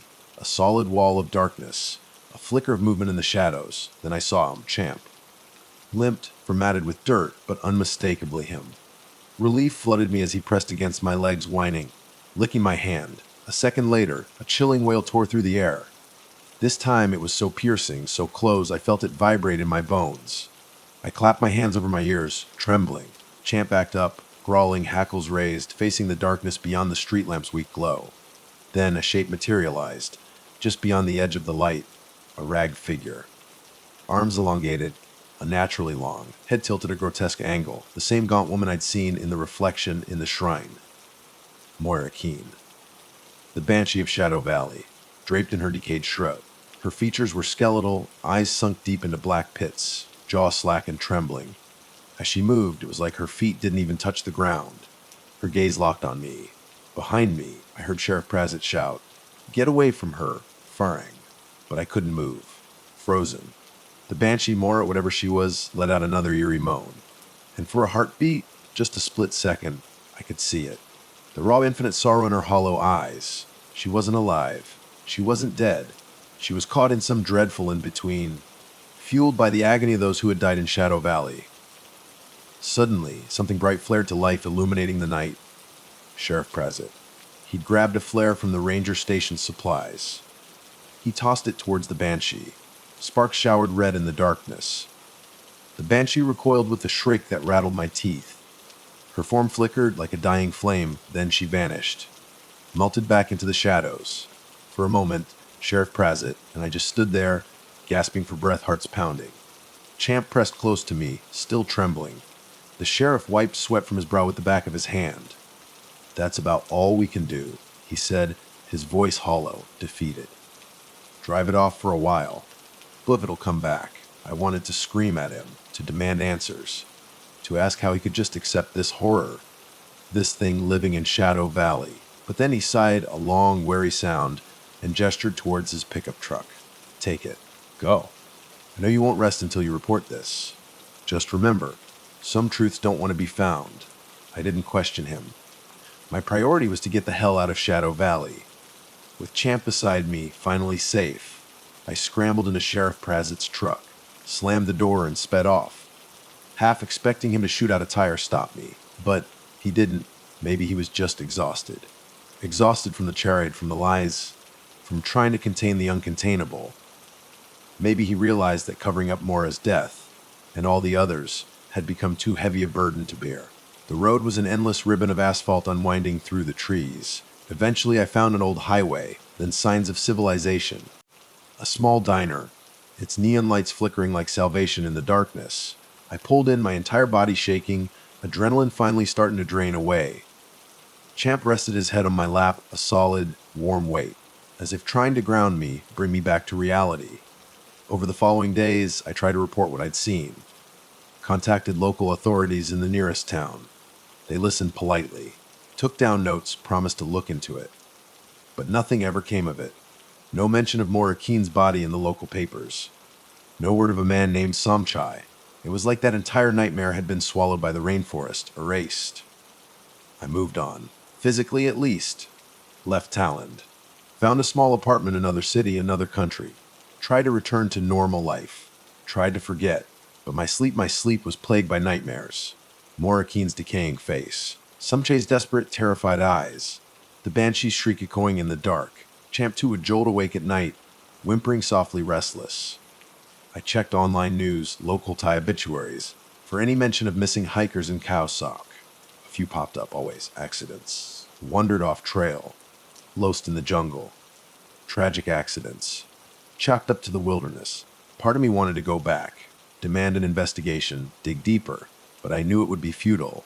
Shadow Valley protects its secrets. And those complicit in keeping those secrets, they make damn sure they stay buried. Then, one night, last night actually, I woke up in my cramped apartment. To the sound of a low whistle of wind, even though my windows were closed tight. My heart pounded, goosebumps prickled my arms. Something felt off. Rung familiar. I crept to the bathroom, flicked on the light, and stared at my reflection in the mirror. Sweaty hair plastered to my forehead, eyes wide, pupils dilated. Behind me, in the shadows of the hallway, something flickered. Just for an instant, I saw her, Moira, the banshee, draped in her decayed shroud, standing silently in the hallway of my apartment. Her lips parted as though to speak my name. I whipped around, heart hammering against my ribs, ready to scream. But nothing was there. The hallway was empty, just shadows, yet the sense of dread lingered. Heavy, oppressive. And in that moment I knew. I hadn't escaped Shadow Valley. The valley's mark was on me. And she, the thing that haunted it, she might follow me for the rest of my days. I wish I could say this story ends me finding peace or justice or some kind of closure. But some stories don't end cleanly. The terror of Shadow Valley endures. Silent. Unrelenting. I can only hope that whoever stumbles into that place next heeds the warnings. If they ever get them. Or perhaps, like me, they'll learn too late that once Shadow Valley has your name, it never truly lets you go. My name is Ethan Hayes, and I just turned 34. This freaky stuff went down back in October 2022. I was done with city life. For years, I've been working crazy shifts as a paramedic in Chicago. Shoon too much, man. Too many car wrecks, too much violence, families getting ripped apart. It messed with my head. After my divorce, I just needed to get away from it all. No more sirens, no more drama, just peace and quiet, me and my dog Shadow, so I decided to go off-grid. Blackwood National Forest was the spot. Didn't know then that some kinds of messed up are way worse than anything you see in a city ER. First week of October when I got to Blackwood. Days were still warm, nights got chilly. My cabin was more like a solid shack, yeah, but I'd built it myself over a few weekends that summer. Sat in this little clearing, maybe 3 miles from the nearest logging road. Got solar panels on the roof, latrine dugout back behind some pines, rain barrels for water. Brought a rifle, plenty of ammo, fishing and hunting gear. Plan was to test this off, grid thing for a month or two, see if it was really for me. Shadow was my only company. He's a German Shepherd, pushing 5 years old. Smartest dog I ever met. Trained him in basic search and rescue back when I was an EMT, agile, protective. Think he knew I was stressed out. Never wandered too far from me. From day one, the forest was silent, like really silent. No cars, no electric hum, just wind in the trees and the rustle of leaves. But there was something else too. Felt like eyes on me, like I was being watched. Shadow was on edge too. Sniffing around the edge of the clearing, fur bristled up like he was expecting trouble. First real weird thing happened on my second night. Drifting off to sleep, Shadow starts growling. Low, deep rumble in his chest. I grabbed my flashlight, swung the beam around the cabin. Nothing. No raccoons, no squirrels, nothing moving. But Shadow was locked on the wall, staring like he could see right through it. I whispered his name, and he turned to me, eyes wide, like he was saying, "Heads up." Tried to tell myself it was just nerves. Wild place, right? Strange noises come with the territory. But next morning, footprints outside the cabin. Long like human feet, but with these thick, clawed toes. Thought maybe a big cat or a bear with a messed up paw. Seen weirder things. Still, it got to me. Fourth day, got a nasty reminder I wasn't alone out there. Gathering firewood, caught the stink of rot. Shadow whined, took off nose to the ground, pushing through the bushes. Stumbled on a deer carcass, torn to pieces, ribs showing, guts everywhere. First thought bear kill, maybe a wild hog, but the wounds, they were too clean. Too precise, like something with hands had peeled the skin and meat off. Shadow tucked his tail, whimpering. I got this cold dread in my stomach. Heard a rustle behind me, spun around, rifle up. Guy standing there, my age, maybe a bit older. Camo pants, beat-up jacket, dark hair and a greasy ponytail. Hands up, showing he wasn't armed, at least not in the open. Easy, he says, voice low. Didn't mean to spook you. Lowered the rifle, but stayed on guard. Who are you? Name's Jed. Just out here hunting. He glanced at the deer carcass, frowned. Looks like someone beat me to it, but hunting. I thought, or something else. Deer was ripped apart hours ago, maybe less. Jed smelled like stale cigarettes and something else is something kind of gamey. He had this smile, but it didn't reach his eyes. You staying out here too? He asked. Yeah, I said. Built a small place near the creek. He nodded slow. Bad idea to be alone. People go missing around these parts. Locals usually don't come this deep. Wanted to ask more, but the air felt thick with tension, shifted my weight. I'm fine, I said. I know how to handle myself. His eyes flicked to Shadow. Nice dog, he said. Just be careful. If you see anything strange, do yourself a favor, pretend you didn't. He turned and walked off before I could say anything else. Something about that talk felt like a threat, or maybe a warning. Next few days, nothing much. Tried to get into the rhythm of off-grid life. Chopping wood, setting snares, fishing in the creek. But every night, Shadow's hackles would rise. Started hearing noises. Faint whispers, footsteps that stopped when I held my breath to listen. Couple times, thought I heard my own name, whispered from the woods. Around the 7th day, I decided to patrol the area. Had to figure out what was sneaking around my camp at night. Morning was crisp, sun just barely getting through the tall pines. Loaded my rifle, set out. Shadow trotted ahead, nose down. We circled north towards where I found the deer, deeper into the woods. Terrain got steeper, mossy rocks sticking out of the ground like broken teeth. Hour in, Shadow let out a sharp bark. I ran to him, pushing through thick brush, almost fell into an abandoned campsite. Tent was flattened, ripped, covered in leaves and pine needles. Moths fluttered up as I nudged the fabric of my boot. Inside, rotting sleeping bag, single boot, backpack with zippers torn open. Got clenched when I saw a dark stain near the tent entrance. Looked a lot like blood. Rummaged through the backpack hoping for ID. Found a small notebook instead. Blood-smeared pages. Flipped through it. Scrawled writing. Heard voices again last night. Sounded like my wife calling me, but she's dead. I know it can't be her. Something is outside my tent. Scratching. Found huge footprints. Like a man's foot, but long. Claws. God help me. It's still out there. Hands shaking as I read. Shadow sniffing at the corner of the tent. Followed his gaze. Shallow graves. Mounds of disturbed earth. Swallowed hard. Moved to check one, even though every instinct screamed no. Pushed aside some loose soil. Unearthed part of a human jawbone. Flesh gone, bone yellowed. Covered it back up fast, fighting down bile.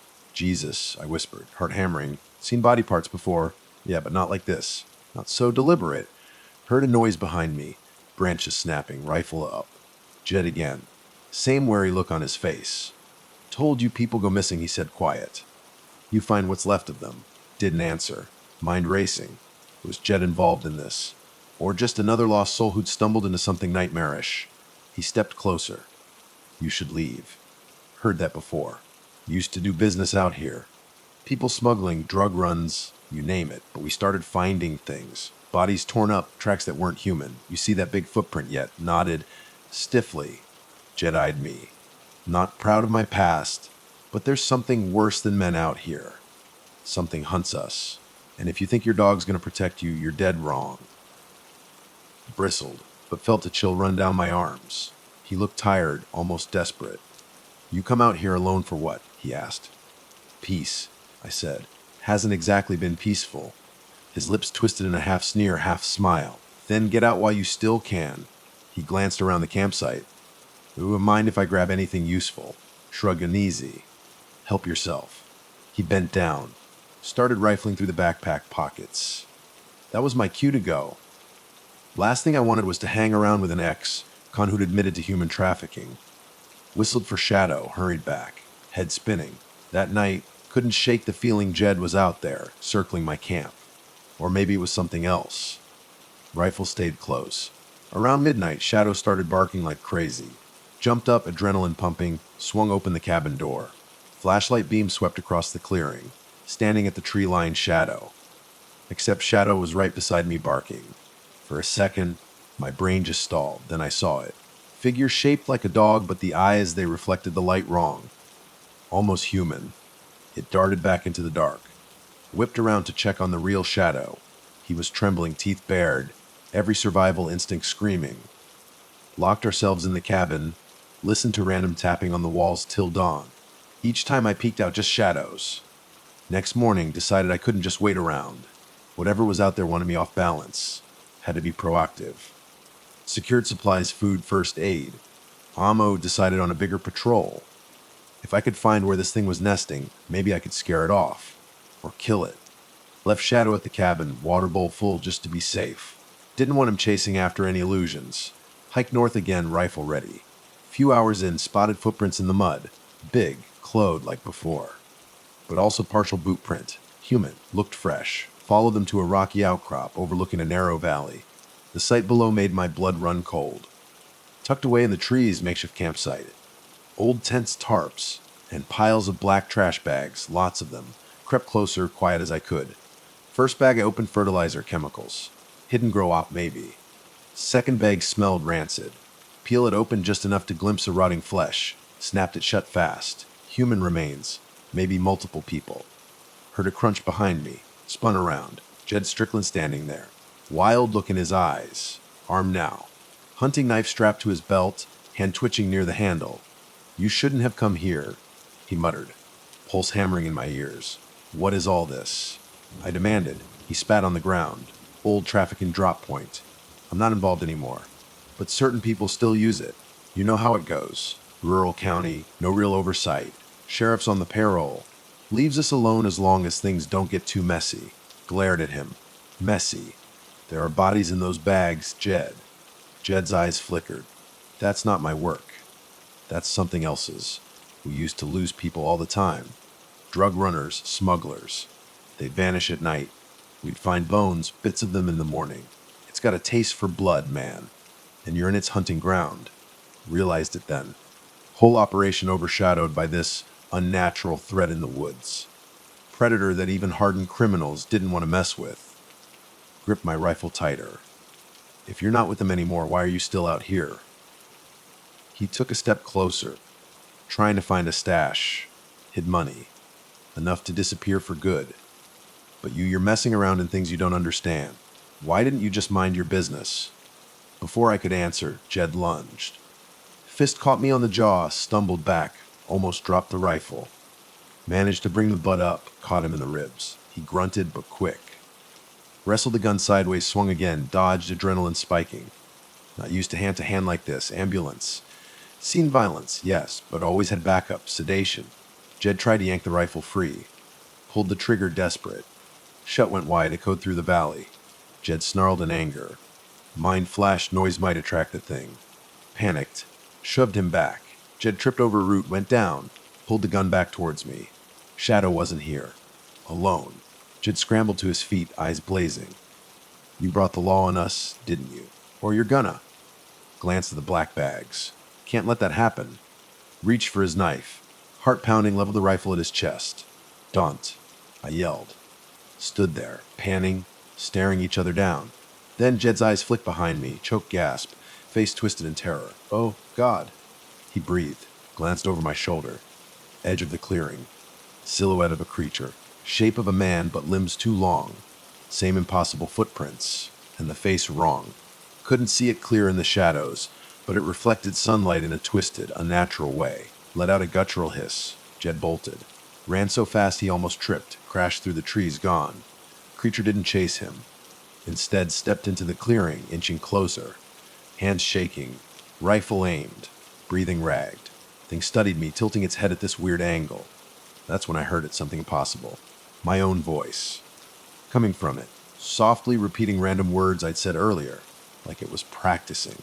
Then it lunged, fired, shot clipped its shoulder, shrieked. Earth-splitting sound that made my hair stand on end. Vanished in the brush, terrifying speed. Smear of dark fluid on the ground. Ears ringing, mind struggling to catch up. Couldn't stay. Ran back to the cabin, fast as I could, expecting it to tackle me any second. Stumbled through the door, slammed it, shoved furniture against it. Shadow barked, anxious pacing, like he could smell the fear pouring off me. Locked in, listened to random tapping on the walls until dawn. Each time I checked, just shadows. Next morning, decided I couldn't just wait around. Whatever was out there wanted me off balance. Had to be proactive. Secured supplies, food, first aid, ammo, decided on a bigger patrol. If I could find where this thing was nesting, maybe I could scare it off. Or kill it. Left Shadow at the cabin, water bowl full, just to be safe. Didn't want him chasing after any illusions. Hiked north again, rifle ready. Few hours in, spotted footprints in the mud. Big, clawed, like before. But also partial boot print, human. Looked fresh. Followed them to a rocky outcrop, overlooking a narrow valley. The sight below made my blood run cold. Tucked away in the trees, makeshift campsite, old tents, tarps, and piles of black trash bags, lots of them. Crept closer, quiet as I could. First bag I opened, fertilizer chemicals. Hidden grow up, maybe. Second bag smelled rancid. Peel it open just enough to glimpse the rotting flesh. Snapped it shut fast. Human remains. Maybe multiple people. Heard a crunch behind me. Spun around. Jed Strickland standing there. Wild look in his eyes. Armed now. Hunting knife strapped to his belt, hand twitching near the handle.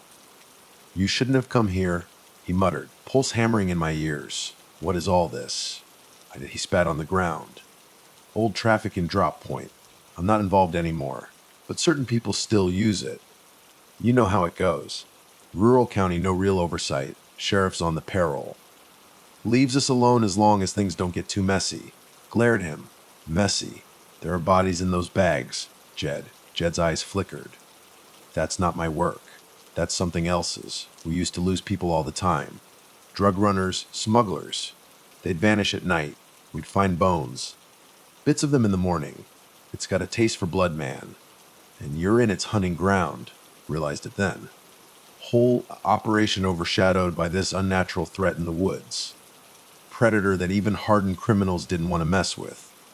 Gripped my rifle tighter. "If you're not with them anymore, why are you still out here?" He took a step closer. "Trying to find a stash. Hid money. Enough to disappear for good.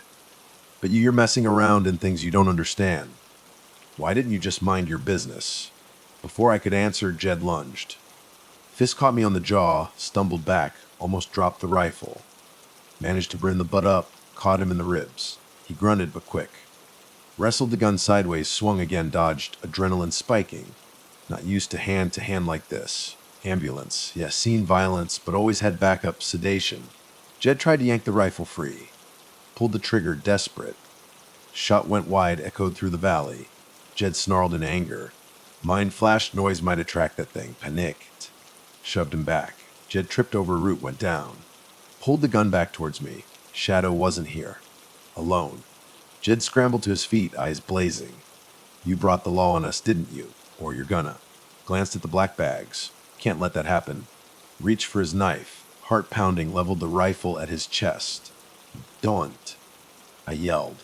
Stood there panting, staring each other down. Then Jed's eyes flicked behind me. Choked gasp. Face twisted in terror. Oh God, he breathed. Glanced over my shoulder. Edge of the clearing. Silhouette of a creature. Shape of a man, but limbs too long.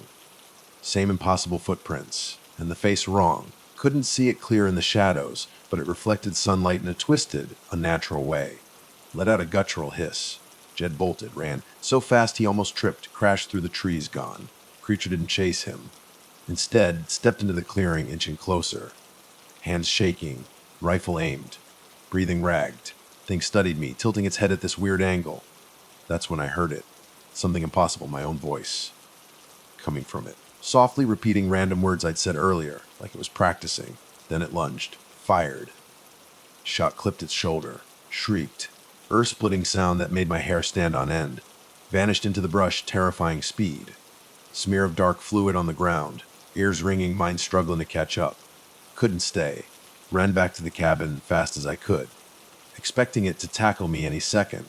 Stumbled through the door, slammed it, shoved furniture against it.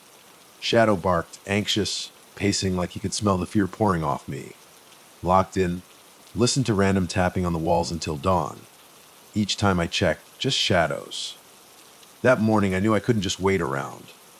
Whatever was out there wanted me off balance. Had to be proactive. Secured my supplies, food, first aid kit, ammo, and decided to do a larger patrol.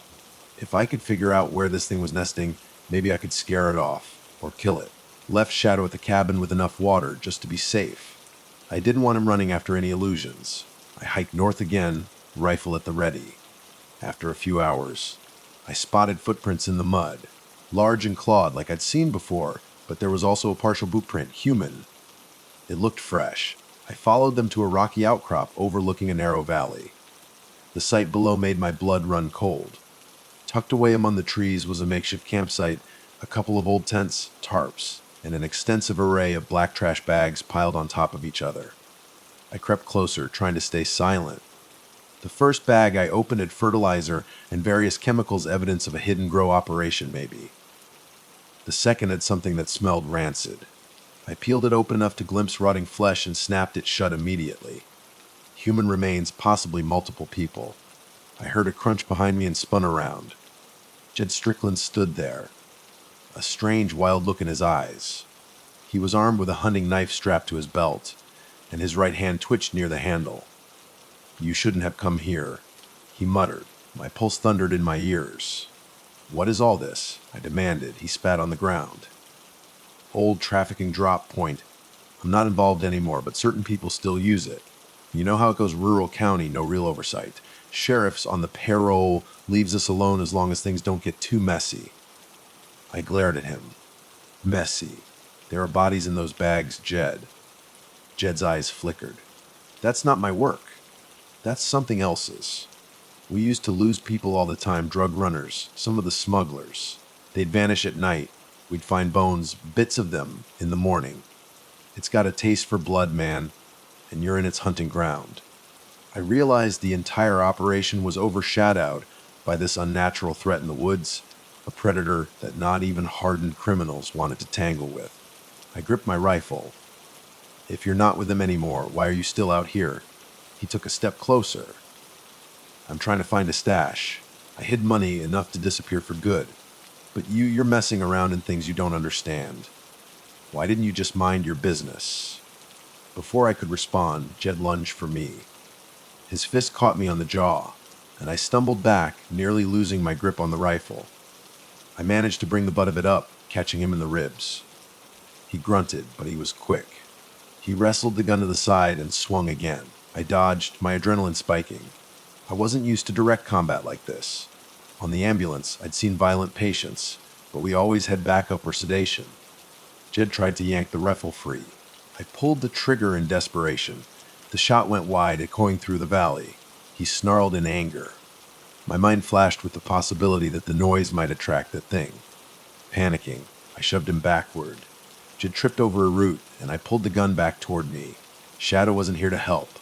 I was on my own. Jed scrambled to his feet, eyes blazing.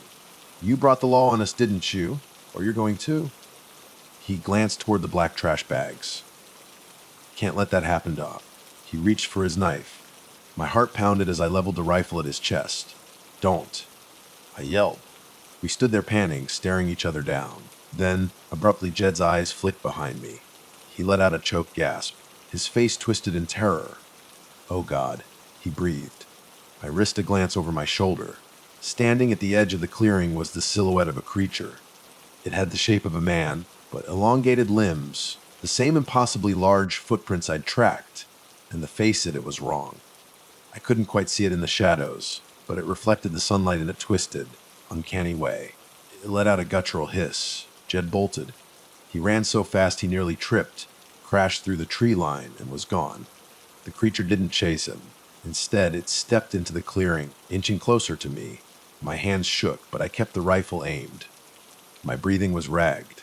The thing studied me, tilting its head at an unnatural angle. That's when I realized I was hearing something that shouldn't have been possible, my own voice, coming from it, softly repeating random words I'd spoken earlier, like it was practicing. Then it lunged. I fired.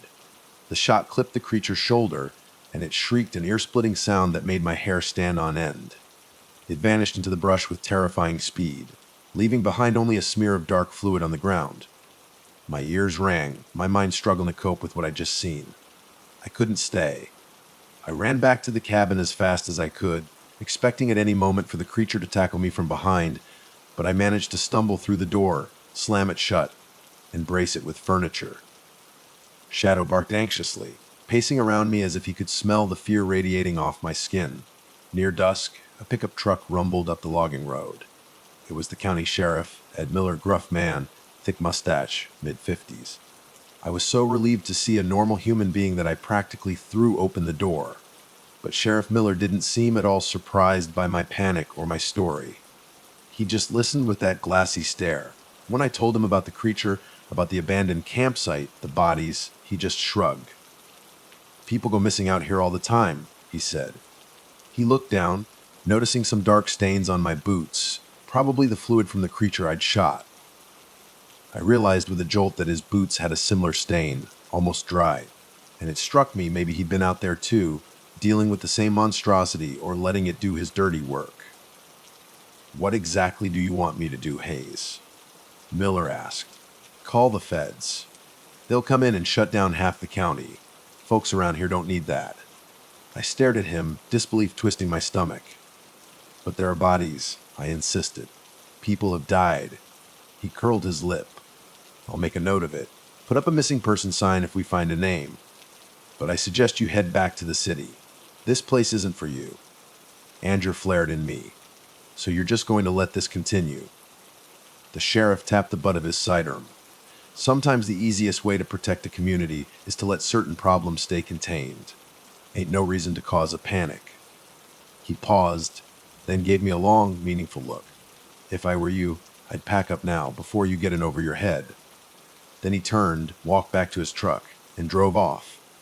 He'd barely been there 5 minutes, and I understood in that moment that there would be no help coming, at least not from the local law. If anything, he'd stand in my way. The night was torturous. Every noise outside felt like an attack. Shadow barked until he was hoarse. I was convinced that Jed might try to come back, or the creature might find a way in. The hours dragged on.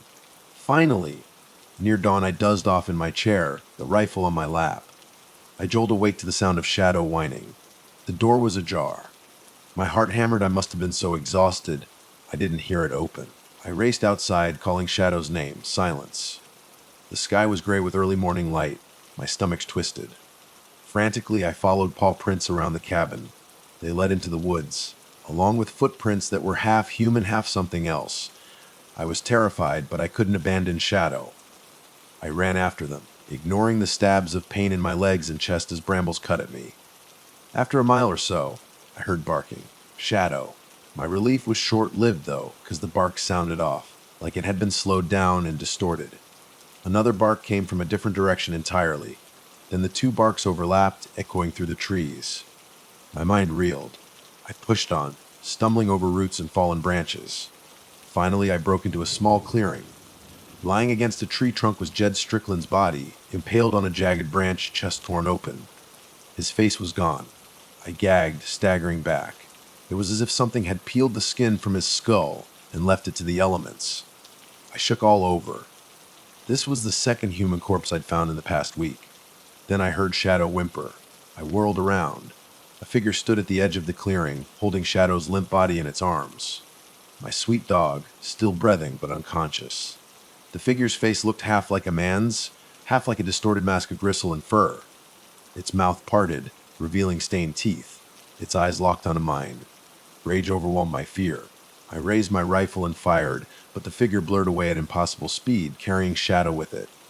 I fired again into the trees, the shots echoing. Nothing. Silence, except for the pounding of my heart. Shadow was gone. For a moment, I just stood there, trembling, tears burning my eyes. Then I forced myself to move, to search the area. I found only a trail of dark droplets leading deeper into the forest. My dog was bleeding, or something was. Without thinking, I followed the trail. It led me to a cave opening hidden behind a massive boulder. More a hole in the hillside than a proper cave. The stench of decay wafted out. I heard a soft whimper from inside. I swallowed my fear and crawled in rifle first. Darkness inside the cave was total. Clicked on my flashlight. Floor littered with bones, animal and human, all jumbled together. My mind wanted to shut down. Then I saw a shadow, lying near a wall of wet stone, whimpering. Scrambled to his side, heart in my throat. He was alive, battered and bleeding, but he flinched away from me, like he didn't recognize me. Shadow. A voice echoed in the darkness. My own voice. I spun, flashlight beam dancing wildly. Then I saw a creature. Perched on a ledge, eyes reflecting the beam in a sickly yellow. It let out a raspy chuckle that sounded like me. It was mimicking my voice again. I steadied the rifle, hands shaking so bad I almost couldn't aim. The creature snarled, revealing sharp teeth, and lunged. I fired, hitting it in the torso. It screeched, thrashing against the stone walls. Bits of rock rained down, dust filled the air. I fired again, but it darted sideways and vanished into a narrow tunnel at the back of the cave. Its ragged breathing faded into the depths. I collapsed beside Shadow, checking his wounds. Deep gashes along his flank, possible internal injuries. Hang on, buddy, I whispered, tears burning my eyes. I was an EMT. I could treat him, but not here, not without proper supplies. Carefully, I lifted him, ignoring his pained yelp. Carried him out of that hellish cave. We made it back to the cabin by midday. Muscles burned, Shadow was going into shock. Gave him water, bandaged the worst wounds as best I could. He was barely conscious, but at least he was alive. I stroked his fur, whispered soothing words. Felt a surge of hope. If I could get him stable, maybe I could hike out to my truck, find a vet. We'd have to leave everything behind, but that didn't matter anymore. That's when I heard a truck engine. Sheriff Miller again. He parked, got out, hands on his hips. Heard more gunshots. Hayes, you out here causing trouble, boy? I need help, I said, stepping onto the porch. Something took Shadow. I found a cave full of bodies. Jed's dead, impaled on a tree. Just call the FBI or state police, something. Miller tipped back his hat, looking me up and down. Saw the blood caked on my arms and clothes. Sounds like a mess. Best if we keep it quiet. We don't want the feds crawling around, shutting down the county. People rely on these woods. There is a monster in these woods, I hissed, anger and desperation roaring in my chest. And you're worried about your county's reputation. You're a damned coward. He moved faster than I expected, drawing his sidearm and leveling it at me. My heart pounded. Watch your mouth, he said softly. I have a responsibility here. The folks with real money in this area don't like their business disturbed. You stumbled into it, and now you're bringing the devil down on us. Not everyone can be saved. Realized with dawning horror that he was willing to shoot me if it meant preserving the status quo. But then Shadow let out a weak bark from inside the cabin. Miller jerked his head in that direction. Your dog's hurt pretty bad, he considered. You can take him and leave. If you make it out alive, you keep your mouth shut. Understand. Fury coursed through me, but I had no leverage. Miller was the law out here, or at least he had the power to decide who lived or died. Fine, I muttered. Good. He holstered his weapon. Get your dog. Get out. Don't come back. He turned to leave, but then from behind me, I heard a low growl. Shadow stood in the doorway, unsteady but baring his teeth. The growl changed pitch, deepening into something almost human. My blood went cold. I could see Shadow's eyes. They were wrong, clouded, as if someone else was looking out from inside him. Shadow. I stepped forward. He twitched, jerked his head like he was fighting something inside him. Then his lips curled, revealing his gums. A voice rasped from his throat in a distorted version of Jed Strickland's tone. You should have left, Sheriff. Miller went pale. What the hell? Shadow lunged at him, faster than I'd ever seen him move. He clamped onto the sheriff's neck with impossible strength, jaws snapping bone and flesh. Miller screamed, firing his sidearm wildly. The shots tore through Shadow's body, but he didn't let go until the sheriff crumpled to the ground, blood pumping from his severed jugular, the air filled with gunpowder and coppery tang. I stood frozen, heart in my throat. Shadow, my dog, turned to face me, panting, muzzle dripping red. His eyes glowed with that unnatural emptiness. You should have left, he growled again in that same haunting mimic. Tears streamed down my face. My best friend was possessed by that thing. Had it happened in the cave? Was that why Shadow was alive in the first place? My stomach churned, legs nearly gave out, but I raised my rifle. My mind screamed in protest. How could I kill my own dog? Shadow snarled and sprang at me. I squeezed the trigger. The bullet hit him square in the chest, stopping him mid-leap. He yelped, collapsing onto the porch, his body convulsed, eyes rolling back. For a moment, I thought I saw his old self returning, the confusion in his gaze, the apology. Then his body flickered, like an image losing focus. For an instant, I saw it twisted, human-like face beneath his skin, mouth parted in a silent scream. And just like that, Shadow was gone. I dropped to my knees, sobbing. The love of my life, the only companion I trusted, was dead, and I had pulled the trigger. I heard the sheriff's rag breathing as he clung to life, but it faded within seconds. Silence draped over the clearing like a funeral veil. Sunset came and went, and I sat there in shock, my cabin, my off-green, covered in blood, and the bodies of my dog and a corrupt sheriff. Eventually, a sliver of survival instinct kicked in. I needed to get out. If the local authorities discovered this scene, they'd assume I'd killed Miller, or maybe they'd cover it up in some other twisted way. Either way, my life here was finished. I packed a small bag of food, water, whatever ammo remained. Hands shook so hard I could barely function. I forced myself to do the practical tasks, ignoring the raging storm of grief. Then, as a final act of respect, I carried Shadow's body into the woods and buried him near the creek where we'd fished together. I placed a small stone marker, my tears never stopping. With that done, I stumbled toward the nearest trail that would lead me back to my truck. The forest was dark, full of shifting shadows and rustling branches. Every sound made me flinch. I half expected the shape of that creature, some twisted figure with Shadow's face, to leap out at me, but nothing did. After hours of trudging, I found the logging road. My truck was still parked where I'd left it. I fired up the engine, numb from exhaustion and trauma. As I drove, I passed a pair of deputy squad cars with lights flashing, heading deeper into the forest.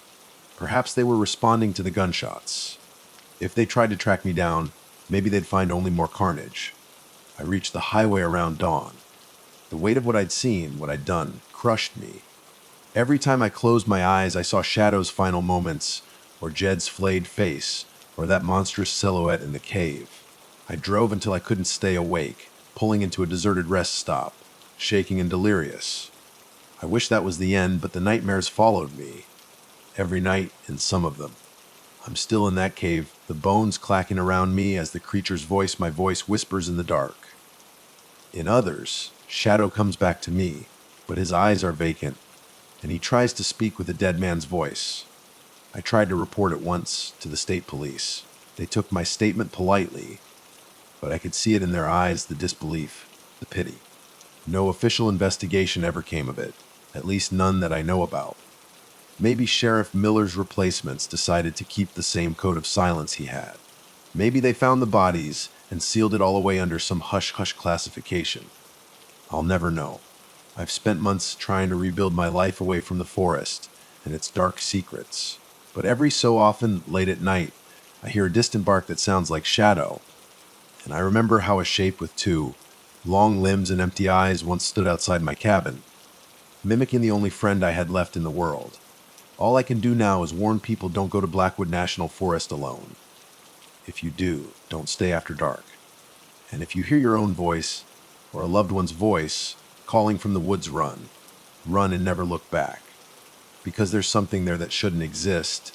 Something that takes what we love and uses it against us. Something that knows how to wear our skin, our voices, our very souls. And if you see a dog with two human eyes staring at the edge of your camp, for God's sake, don't let it inside. My name is Mark Olson, and I'm 38 years old. What I'm about to tell you happened late last December, 2023. It went down deep in the Kazatchi National Forest in Louisiana. I've recounted this story so many times, and each time, it sounds more and more like I'm losing it. But I swear, every single word is true. I used to wrench on oil rigs out in the Gulf. Yeah, dangerous, deafening, and lonely as hell, but the pay was insane. Got married young, thinking money could patch up all the cracks in my life. Turns out, it can't. Divorce hit me like a rig falling over, followed by a few years where everything just felt hard. Eventually, I decided to just walk away. I craved quiet, a place where I could just be. That's how I ended up building a slapped-together cabin on a dry patch of land I found tucked away in the swamp. Kizachi is this massive, sprawling wetland, choked with pines and cypress, draped in fog morning and night. It's the kind of place where you can vanish, whether you mean to or not. And yeah, you can definitely lose your mind out there too. I've been living off-grid for about a year when things started to go sideways. I was used to the quiet. No neighbors for miles, just me, my blue healer, Blue, and the constant whine of mosquitoes. Every couple of weeks, I'd head into the nearest town for supplies, mostly keeping to myself. Folks there gave me these weird looks, like a guy living out in the sticks was some kind of alien. I had one real connection out there, though Old Man Tiber, a local trapper. Wild Eyes, skinny as a rail, always wore this beat-up camo jacket, and missing a couple of fingers on his right-hand alligator, or so the story went. He was the only person who didn't seem to judge my hermit lifestyle. Suits me fine, living alone, he'd raspy. Too many devils in the world anyway. We had this unspoken agreement. We kept our distance unless we absolutely needed something.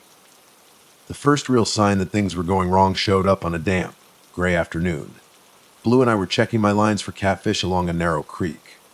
I was walking downstream, eyes peeled for cypress knees, hoping for a decent haul to smoke. About halfway around a bend, Blue started growling, hackles raised. And then I saw it, the carcass of a deer strung up high in a pine tree. Like someone or something had hung it there like a trophy. Its eyes were gone and the body was dried out, the hide stretched tight over bone. It looked wrong, like it had been drained of something. I froze. My gut screamed that this wasn't natural. Blue wouldn't go near it. Just whimpered, tail tucked tight. After I finally calmed him down, we hauled ass back to the cabin. That night, sleep was a joke. That deer, it just kept replaying in my head. The next morning, I was brewing coffee over my little wood stove when I heard a voice. A woman's voice. So close it made me jump and spill my tin cup all over the floor. Mark, it said. My heart damn near leaped out of my chest. Barely anyone knew my name out here. I bolted to the window. Fog was thick as pea soup in the clearing around my cabin. No footprints, no figures, just the low drone of insects. By noon, I'd almost convinced myself I'd imagined it. Maybe a leftover dream. But as soon as the sun dipped below the trees, I heard it again. A soft, breathy whisper, calling, Mark, Mark. A Blue went rigid at the door, a low growl rumbling in his chest. My blood turned to ice. There yelled, voice shaking, silence. I threw the door open, rifle raised, but found nothing. Just muddy tracks on the porch, tracks that looked webbed, more like an alligator's hind foot than anything human. I decided I had to go into town the next day, report the deer, the tracks, talk to Sheriff Buckley.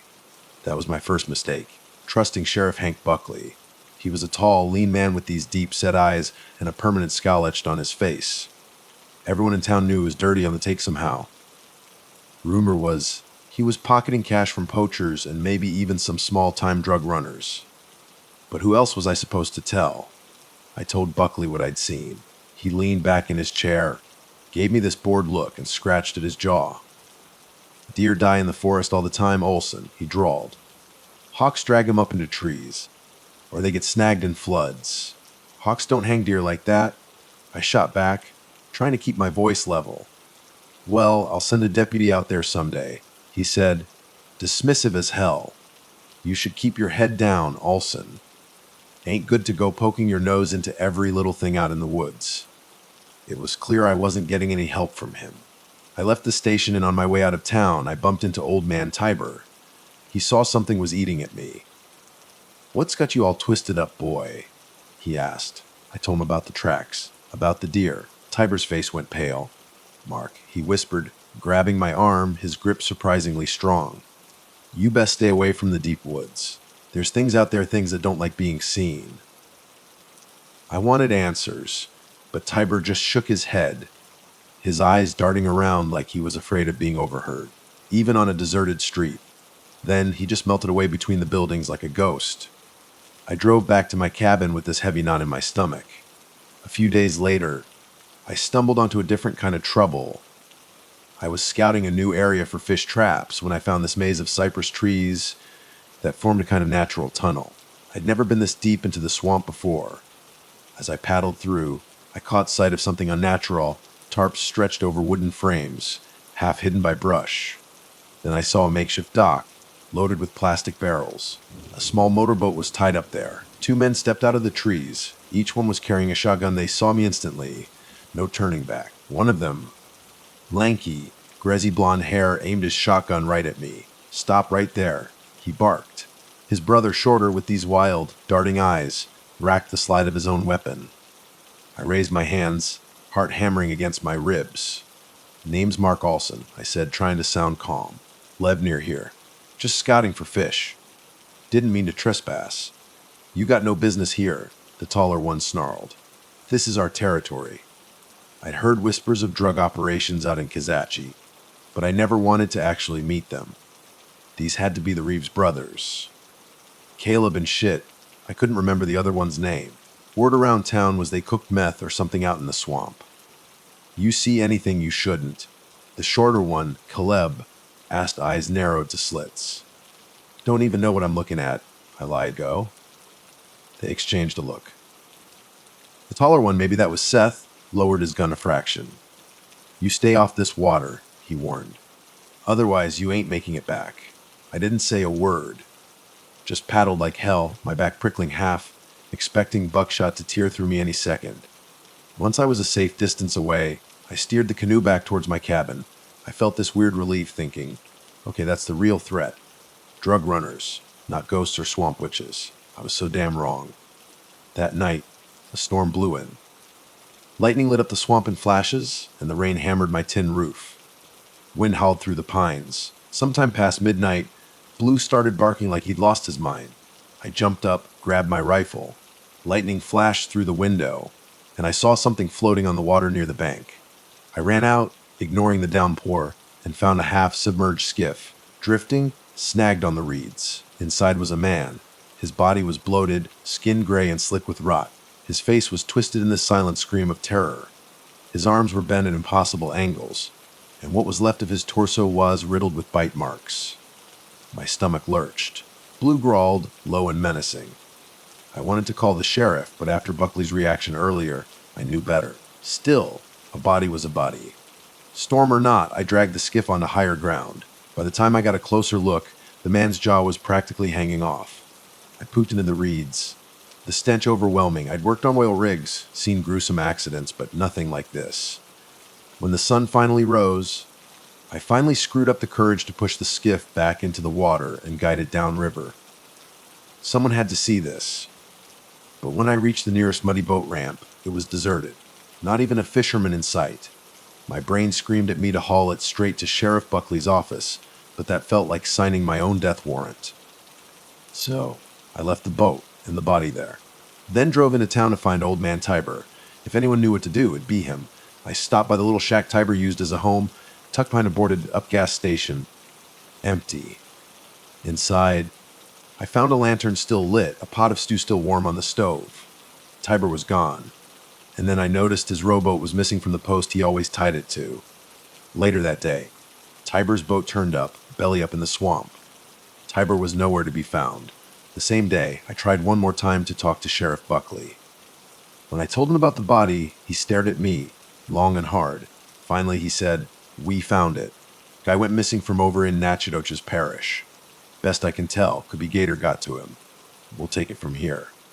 And that was that. He stared me down, a hint of threat in his eyes, like he wanted to be damn sure understood I should back off.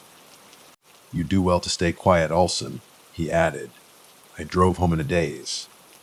Maybe it was the Reeves brothers who killed that man. Maybe it was just a gator.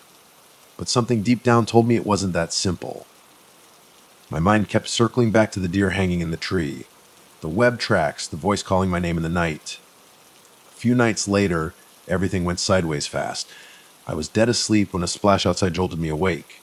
Heart pounding, I grabbed my rifle and threw open the cabin door. And there she was, a young woman, stumbling out of the water. Her hair was plastered to her face, clothes ripped and hanging off her. She collapsed right there on my porch. I rushed over, kneeling beside her. Hey, I said, shaking her shoulder gently. Are you hurt? Her eyes fluttered open, bloodshot, unfocused, like she was miles away. Eleanor, she mumbled. My name, Eleanor Bell. The name sparked a faint memory. Missing person posters. I'd seen them tacked up in town. Eleanor Bell, environmental activist. Disappeared months ago, vanished while looking at reports of pollution in Kizachi. My God, you're alive. I breathed, relief flooding through me. I scooped her up, brought her inside, wrapped her in a thick blanket, boiled water for tea. She was shivering like a leaf in a hurricane, eyes rolling back in her head, muttering nonsense words that sounded foreign. Ancient maybe. When she finally focused on me, her eyes locked on mine, and she said, She's inside me. The hair on my arm stood straight up. Who? I asked, voice tight. She grabbed my wrist, her grip surprisingly strong for someone so weak. Griselda, she whispered. Mother Griselda, she drowned me. No, she left me to bring her more.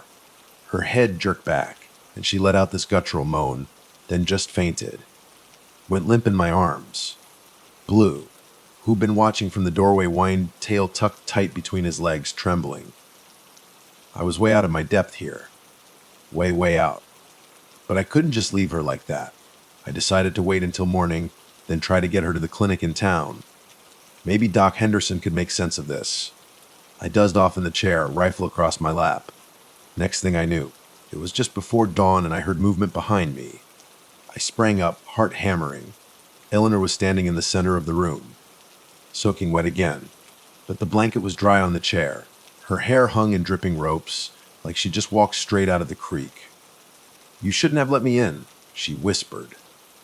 Then her eyes, they went completely black.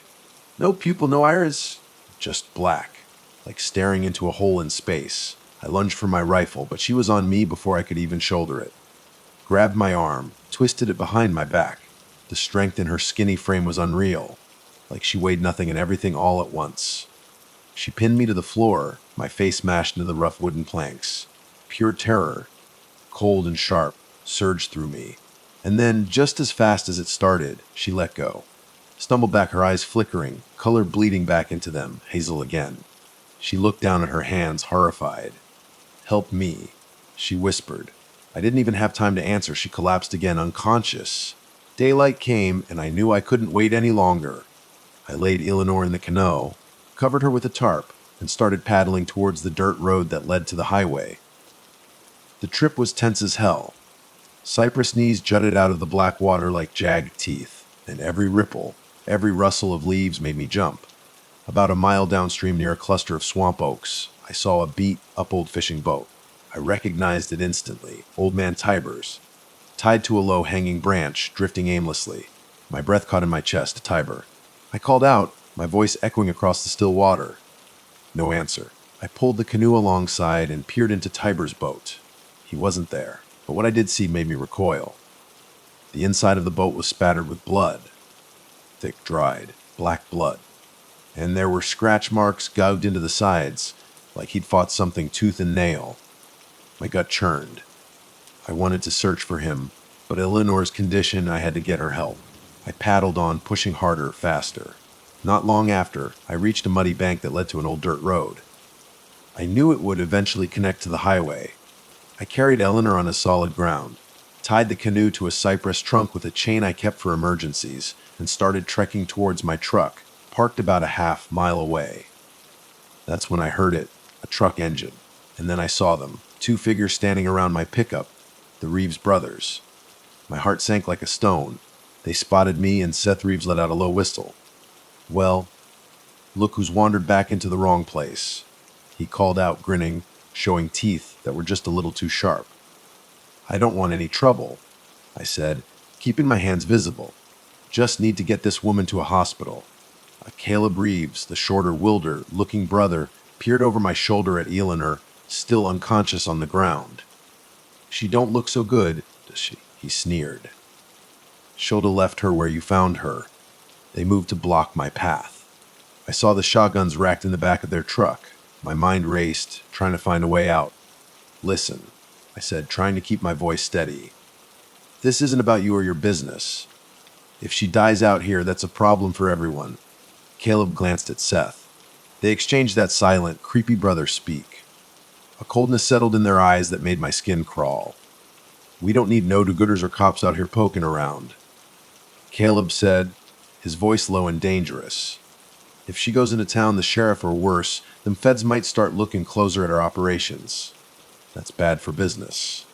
I realized, with a sickening lurch, they were deciding right then and there whether to kill us. My pulse hammered in my ears. I shifted Eleanor gently behind me, trying to shield her. Her eyelids fluttered open. "Don't let her out," she mumbled, delirious.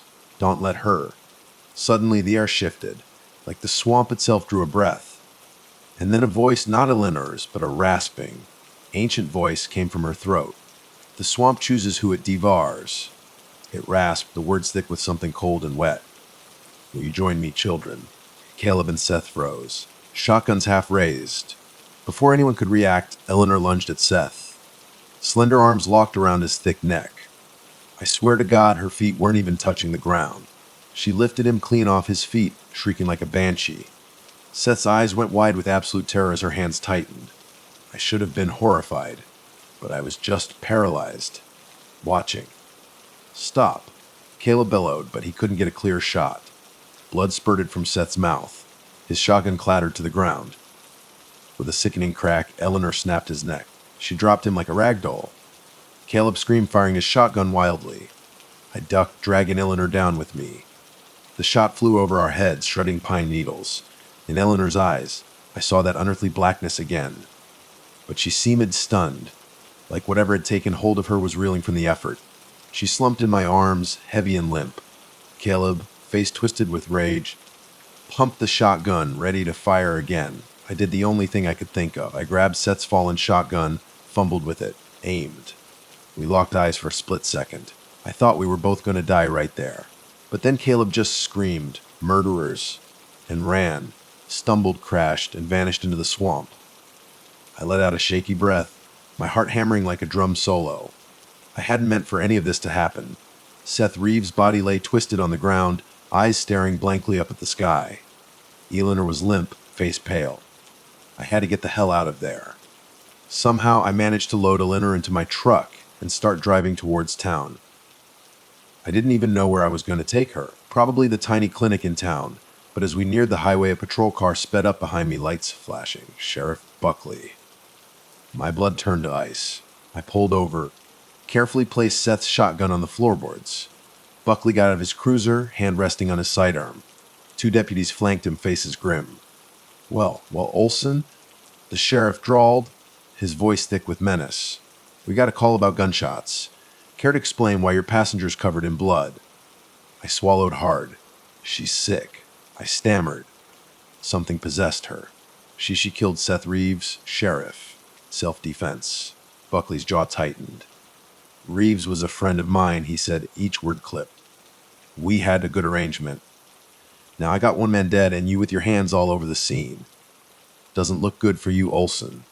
Adelina mooned, stirring in the passenger seat. Buckley motioned to the deputies. They yanked her out of the truck, rough as hell, ignoring her delirious state. One deputy, a thick-set guy with a Walrus mustache, started patting me down. Found the shotgun, of course. The sheriff shook his head, slow and deliberate. "You've been real busy, Olson. Dead bodies floating in the swamp. Missing folk now, we find you in the middle of a homicide. I think you know more than you're telling." Another deputy shoved me, pinning my arms behind my back. "Don't fight it," he hissed in my ear. I didn't. A cold dread settled in my stomach. Maybe they'd take me in, book me, follow procedure. Or maybe they'd just put a bullet in my head right here and bury the whole mess in the swamp. Before Buckley could say another word, a blood-curdling scream ripped through the night. It came from the deputy holding Eleanor. She come to, eyes black as pitch again, and she'd sunk her teeth into his arm. The deputy howled, staggering back, clutching his bleeding forearm. Buckley drew his sidearm, firing twice. Wild shots. One bullet hit Eleanor in the shoulder. She dropped to the ground, shrieking this inhuman wail that echoed through the trees. The moment she hit the dirt, the air around us went thick, heavy. Leaves rattled in the pines, even though there wasn't a breath of wind. A high-pitched whine buzzed in my ears. Eleanor lay there panting, eyes rolling back, blood blooming on her torn shirt. "She's inside me," Eleanor gurgled, her voice weak. Sheriff Buckley, breathing hard, glanced from Eleanor to me. He jerked his head at his deputies. "Cuff him both," he snapped, "and keep a gun on the woman." The Walrus mustache deputy slapped cuffs on me, ignoring my protests. The other deputy, forearm still oozing blood, wrestled Eleanor's arms behind her back and cuffed her too. Buckley bent down, staring into Eleanor's face. "You're coming with us, you hear. We'll see what Doc says. But I got half a mind to finish you right here and now." He turned to me, his eyes like chips of ice. "You too, Olson. You're coming too." They shoved us into the back of the patrol car. I watched from the back seat, powerless, as they radioed for backup. One deputy took my truck. Another followed in Buckley's cruiser. And then they turned, headed back towards the swamp, not towards town. A cold, paralyzing dread spread through me. We weren't going to any clinic. We were going to disappear out here. The patrol car lurched down a muddy track, cutting deeper and deeper into Kizachi. We finally stopped in a small clearing, and that's when I saw them. A group of men waiting, more deputies, plus a handful of locals, rough-looking characters who were probably on Buckley's payroll. My mind whirled. Cover up. This was a goddamn execution. They were going to get rid of me. Maybe Eleanor too. My heart hammered against my ribs. They dragged us out of the cruiser. Sheriff Buckley gestured to the waiting group. "We end this right now," he announced, his voice carrying in the still night air. "Olson's stirring up trouble. That Reeves boy is dead. And this woman, she's some kind of lunatic. We end 'em both here. Bury 'em deep. Say Gators got 'em." Panic choked me. My mouth was bone dry, words trapped in my throat. Eleanor cuffed, a wet, rattling sound. Blood stained her shirt. She looked at me, almost lucid, for a fleeting moment. "I'm sorry," she whispered. Then the night air erupted in shrill, echoing laughter. It came from everywhere, like the swamp itself was cackling. The men hesitated, guns wavering. The laughter rose, climbing to this spine-tingling pitch. And then shapes emerged from the shadows behind the cypress trees. I recognized one of them instantly, Caleb Reeves, face pale, clothes soaking wet, eyes vacant. He moved with this jerky, unnatural motion. Beside him stood more figures, faces I didn't recognize. More of the swamp's lost souls, maybe. Some had open wounds, festering. Others were half-decayed, skin hanging off bone. All of them advanced in silence, except for that eerie laughter echoing through the clearing. What the hell? A deputy stammered, stepping back, fumbling to reload his weapon. Caleb opened his mouth, but the voice that came out wasn't his. It was the same rasping, ancient voice I'd heard from Eleanor. "You do not belong here," it hissed, the words dripping with malice. The men opened fire. Bullets tore through the shapes. Some fell, collapsing into heaps of mud and bone. But others kept moving. Chaos exploded. I threw myself to the ground, cuffed hands digging into the mud. A bullet whizzed past my ear. Buckley was shouting orders, but it was all swallowed by the cacophony of screams and gunfire. Then I felt hands on me, hauling me upright. A deputy was trying to drag me away, deeper into the trees. But then, a flash of movement. Eleanor lunging forward. Her cuffs somehow undone. A knife seemed to materialize in her hand, and she slammed it into the deputy's throat. He gurgled, his grip loosening, and I fell hard, vision spinning. I scrambled in the mud, searching for keys, a weapon, anything. Gunshots still ripped through the night. One by one, the men in Buckley's little posse were either running, screaming, into the swamp, or getting torn apart by those things. The stench of blood and swamp water filled the air, thick and suffocating. Blue. My dog. I thought of him alone back at the cabin. I had to get out of here. Get back to him. Get the hell away. My fumbling fingers finally closed around a set of keys on the dead deputy's belt. My wrists were slick with mud and sweat, but I managed to unlock the cuffs. Then I found a revolver near one of the fallen men. I got to my feet, scanning the clearing. Smoke from gunfire drifted in the moonlight. Sheriff Buckley was backed against the cypress tree, face ashen. Reloading his pistol, he spotted me. Hatred flared in his eyes. Cute. He fired twice. The bullets whizzed wide. I ducked behind a tree trunk. Another shot. Splinters of wood flew. Before he could fire again, something crashed into him from behind. A shambling figure. Jonah Tiber, the old trapper. His eyes were milky white, and a deep, ragged wound gaped in his neck. He pinned Buckley against the tree, letting out this guttural, inhuman moan. Buckley screamed, and the sound cut off abruptly. I turned away, bile rising in my throat. I ran. Or tried to. The swamp had felt alive, pulling at my feet, dragging me down. The ground was slick with mud and blood, roots snaking around my ankles. I stumbled through the brush, adrenaline pumping, driving me forward. At some point, the gunfire stopped. All I could hear was ragged breathing, my own, and the faint, fading echoes of dying men. I have no idea how long I wandered, lost in the blackness. When I finally stumbled out into the clearing around my cabin, Blue was whining at the door. Relief washed over me in a dizzying wave. "Good boy," I whispered, reaching out, letting him smell my hand. But he backed away, growling, hackles raised. I froze. Realized I was caked in blood and swamp scum. Maybe I smelled like death. I forced a shaky laugh. "It's me," I said. "It's Mark." He crouched low, a low snarl rumbling in his chest. Something was wrong. His eyes, they looked different. Wild. Empty. My heart clenched. "Blue." I took a step forward. He lunged. Teeth bared, snapping, sinking into my leg. Pain exploded. White hot. I yelled, tried to pry him off.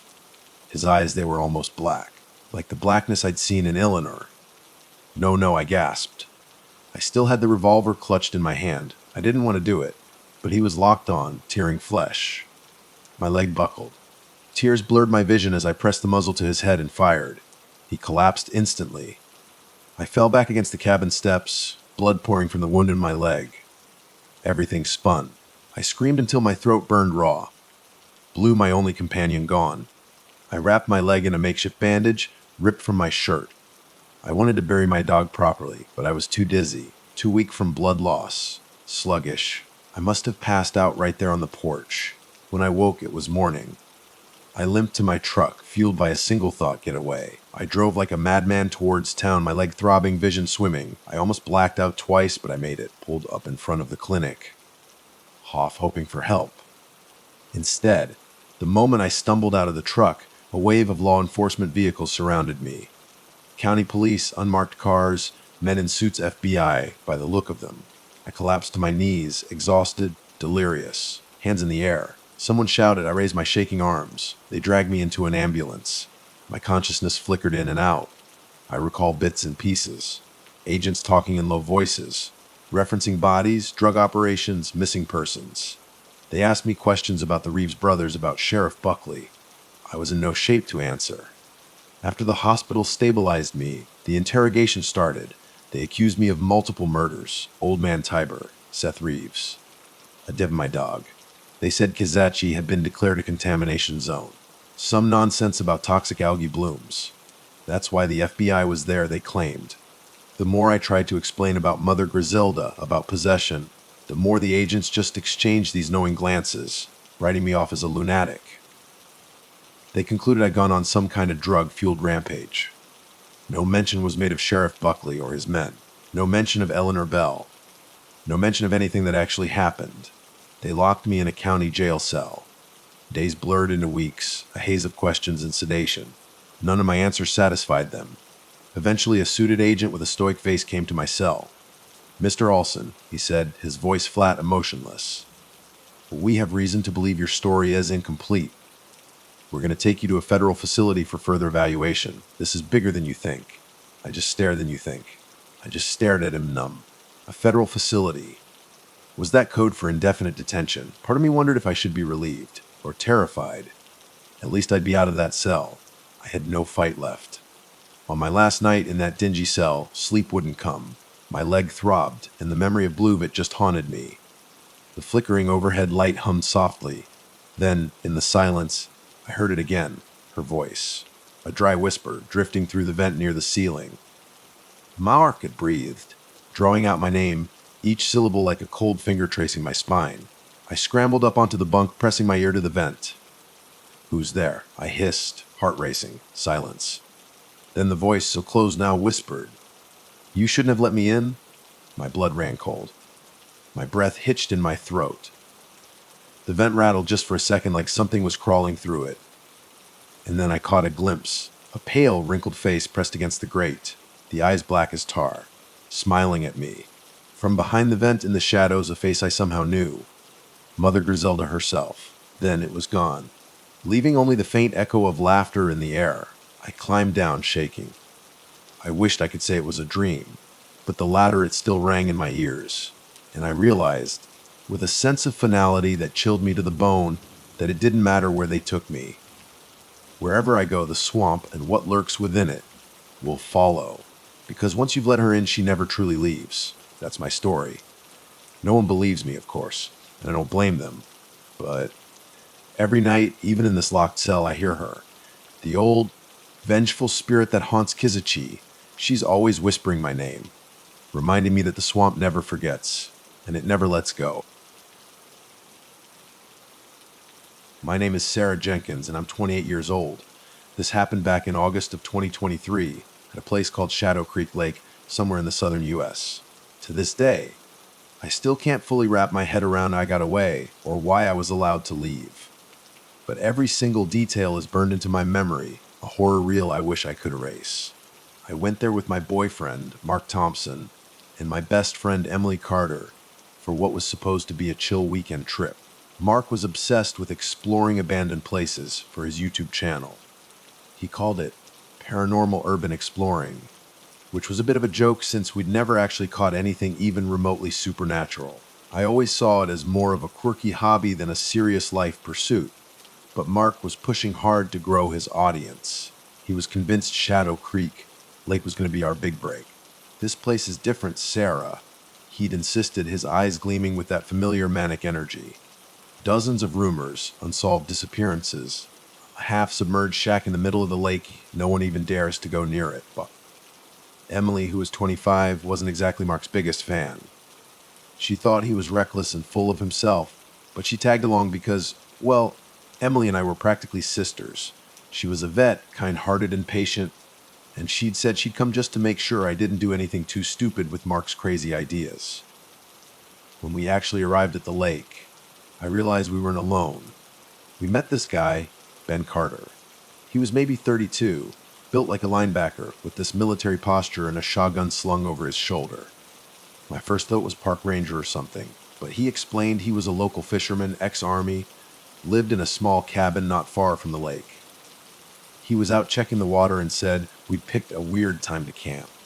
Claimed the fish had been dying off like crazy. There was something about Ben that made me uneasy. Maybe it was the slight tremor in his voice, or the wary way he kept glancing at the dark water.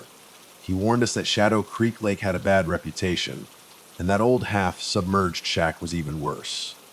According to Ben, people who went there had a nasty habit of not coming back. Mark just laughed, that cocky grin plastered on his face that I sometimes wanted to smack off. Mind if I hang around? Ben asked, his voice low. I don't think you realize how dangerous this place can be. Mark just shrugged, rolling his eyes like Ben was some kind of idiot. But I nodded. Emily hesitated, glancing nervously at Mark. I'd feel better if you did, I admitted. You know the area way better than we do. So Ben decided to stick around, at least for the night. We set up camp along the shore, maybe a few hundred yards from where the shack's tilted roof jutted out of the water. The smell near the lake was absolutely rancid. As we walked past the shoreline, I saw bloated fish floating belly up, their scales dull and lifeless. The forest was dead silent. No birds chirping, no insects buzzing. It felt like anything with wings or legs had just vanished. Maybe it's a chemical spill, Emily said, wrinkling her nose. These can't be natural. Mark waved it off dismissively. Whatever's going on, it's perfect for a creepy atmosphere. Our audience is going to eat this up. But as the sun started to set, even Mark got a little quieter. There was something oppressive about the twilight. The shadows among the pines seemed to stretch and deepen in a way that felt wrong. Ben built a fire and insisted we keep it blazing bright all night. I noticed he kept his shotgun within arm's reach, even when we were just roasting marshmallows. That's when we got our first taste of real trouble. Two guys emerged from the trees. Both were carrying pistols, and one even had a rifle slung across his shoulder. Their clothes were filthy, and the look in their eyes was colder than the night air. Vinning, the taller man said, his voice rough. You folks out here sightseeing? Nobody answered. Ben stood up slowly, his hand drifting towards his shotgun. The men sneered. Let's not do anything stupid. The shorter one said, his eyes flicking between us. "We don't want trouble, but you shouldn't be here." Of course, Mark, ever the idiot, had to open his mouth. "Open land," he said, puffing out his chest a little. "You can camp wherever we want. Who are you?" The taller man smirked, a nasty, humorless twist of his lips. "We're nobody you want to meet. Word of advice, pack up and go. You see us again, it won't be friendly." Ben must have sensed how quickly things could escalate. He cleared his throat, his voice calm but firm. "We're just camping, couple of nights. We'll mind our own business." Both men studied us for a long moment, their eyes narrowed and calculating. Then, the shorter one stepped forward and pointed at Mark's camera bag. "You recording?" Mark shook his head, maybe finally realizing he wasn't in control of this situation. "Not right now." "I better not see myself on YouTube." The man growled, his hand tightening on his pistol. Then, in an instant, they were gone, swallowed by the darkness of the pines. I let out a breath I hadn't realized I'd been holding. Emily's face was pale, her eyes wide and scared. "Meth cooks." Ben muttered under his breath. "They use these woods to hide labs. We need to keep a low profile." Mark, predictably, was pissed. "We can't let those creeps drive us off. I'm here to get footage of the shack." "I'm not leaving without it, Ba." I stared at him in disbelief. "They're armed, Mark. They're serious." But Mark was stubborn to a fault. He insisted we'd be fine as long as we didn't go poking around wherever those guys had their little operation. Emily looked like she wanted to pack up and run right then and there. I know she only stayed because she didn't want to leave me alone with Mark's recklessness. That night, we slept in tense silence. Ben set his sleeping bag outside my tent, shotgun resting next to him like a loyal guard dog. I barely slept. The acrid stench of fish rot and decaying algae filled my nostrils, clinging to the back of my throat. Something about the water lapping against the shore felt off, like it had its own heartbeat, slow and heavy. By morning, Mark's mood had miraculously improved, like he'd completely forgotten about the armed thugs and the creepy lake. The rest of us, however, still felt uneasy. But Mark was insistent we were checking out that half-sunken shack. Ben and Emily both tried to talk him out of it, but when was Mark ever going to listen to reason? So, we ended up hiking along the shoreline with him, searching for a safe way to reach the structure. Most of it was submerged, but the front porch and part of what must have been the living room were still above water. We found a rotting wooden dock that led directly to the porch, the wood slick with algae and decay. The place reeked of mildew, fish guts, and something else, something far worse as something like old decay. We cautiously walked inside. The floor was slanting downwards at a crazy angle. Broken furniture and slimy debris were scattered everywhere. And then, in one corner, near an overturned table, we found a leather journal. The cover was covered in mold, the edges of the pages water-stained and crumbling. The handwriting inside was faded and spidery, dated 1978. One entry read, "I hear her voice at night now. She calls me to the water. Everyone says to stay away, that she's been here for generations, feeding on those who wander too close. But I'm drawn to her. I'm losing myself." The final pages were just frantic scribbles, references to a name, Ignis, and repeated mentions of a witch or spirit that seduced people, drank their blood, and left their bodies to rot in the lake. The writer claimed to have barricaded themselves inside the shack to resist her calls. There was no conclusion, just half-finished lines that trailed off into madness. She's here, I can't." A chill ran down my spine, despite the humid August air. Emily's eyes were wide with alarm, and even Ben stood rigid, his gaze fixed on the still dark water. Mark, of course, acted like he'd just struck gold. "This is incredible," he murmured, snapping pictures on his phone. "People are going to eat this up." Ben said we'd seen enough. He insisted we leave now. And for once, Emily and I didn't argue. Mark huffed and rolled his eyes, but he trailed after us, finally shutting up for once. We returned to the campsite in silence, the journal's chilling words echoing in my mind. That evening back at camp, we huddled around the fire again. Ben cooked up some beans, but none of us were really hungry. There was just too much tension hanging in the air, thick and suffocating as the lake's stench. Emily eventually crawled into her tent early, claiming a headache, but I knew she was just freaked out. I stayed up restless, staring into the flickering flames. Ben sat across from me, methodically polishing his shotgun, the metallic click of stark sound in the otherwise silent woods. "She's real, you know?" he said quietly, finally breaking the silence. He glanced out at the lake, the dark water barely visible beyond the firelight. "They call her a bruca around here, or something like that. My grandma told me stories about this shape, shifting witch when I was a kid. Old wives' tales, I always thought. Never imagined I'd see signs of anything like it myself. I didn't want to believe him, which is shape shifters. It sounded insane. But the journal, the rotting fish, the unnatural silence of the forest, it all felt too bizarre to just dismiss as coincidence. "Have you seen it?" I asked, my voice barely a whisper. Ben shook his head, his gaze still fixed on the lake. "Heard noises on the water at night. Found bones along the shore sometimes. This place, it has a body count, Sarah. Good people disappear out here." I shuddered, wrapping my arms around myself, though the fire was blazing hot. I glanced over at Mark's tent. He was inside, probably already editing the footage, completely oblivious to the creeping dread that was settling over the rest of us. I tried to push away the anxious thought nagging at the edge of my mind that maybe we should just pack up and leave right now.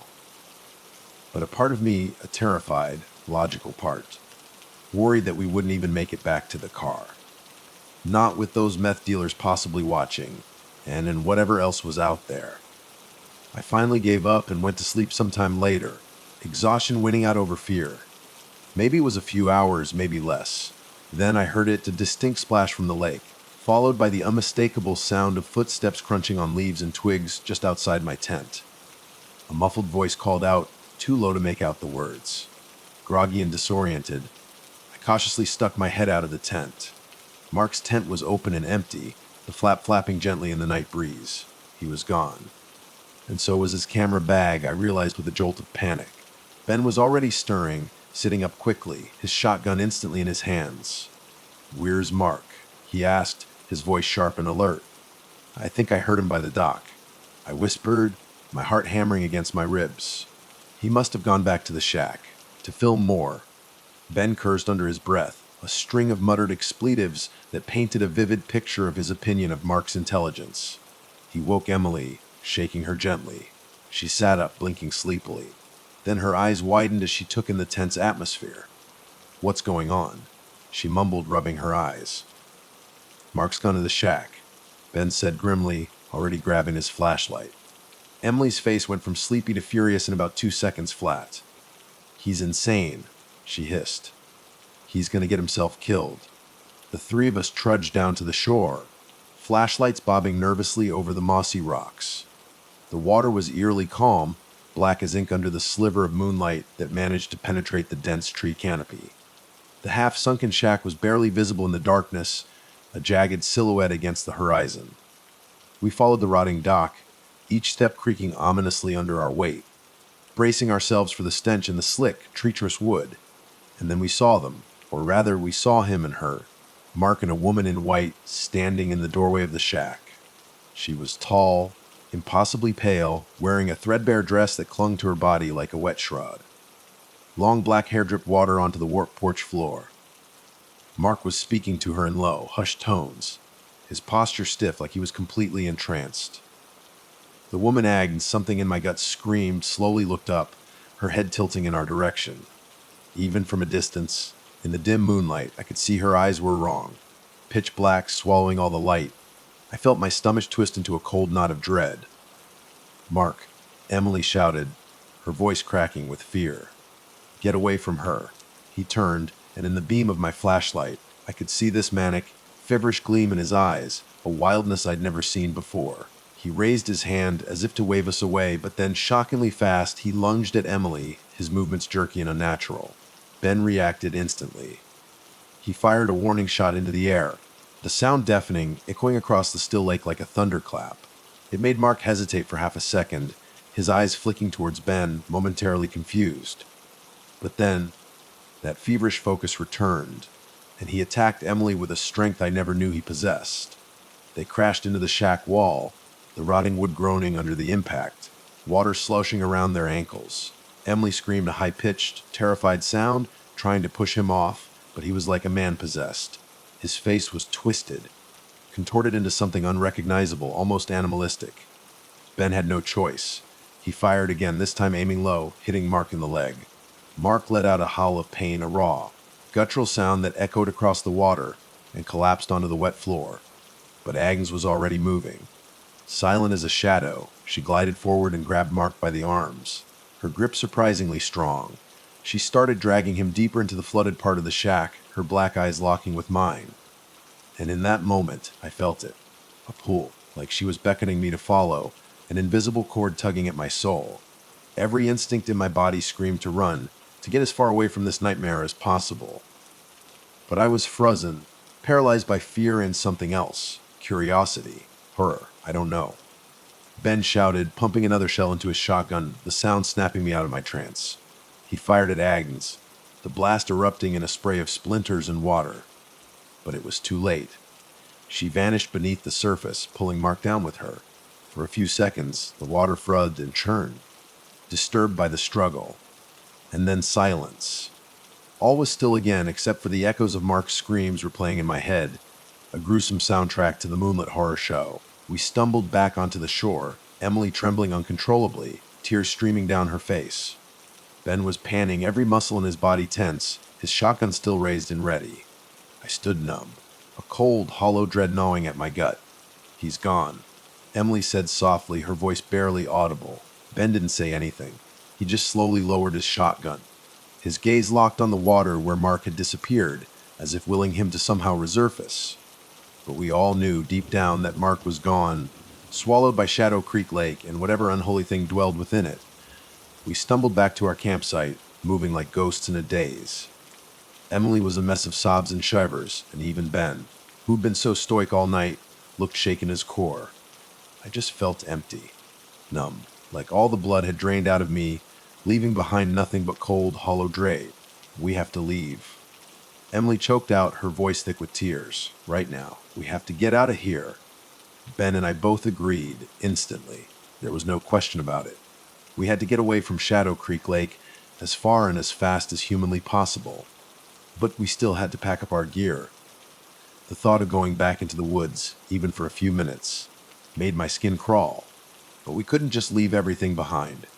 As we were hastily throwing things into bags, Ben suddenly stopped, his head cocked to one side, listening intently. "Wait," he said, his voice low and urgent. "Mark's camera might have caught something, and if we leave it, someone might come looking. Or those drug dealers." I hesitated. Part of me just wanted to run, to keep running until I was miles away from this cursed place. But the idea of leaving behind evidence of Mark's final moments, it felt wrong. And Ben was right. The camera could attract unwanted attention. We still had to call the authorities, tell them something.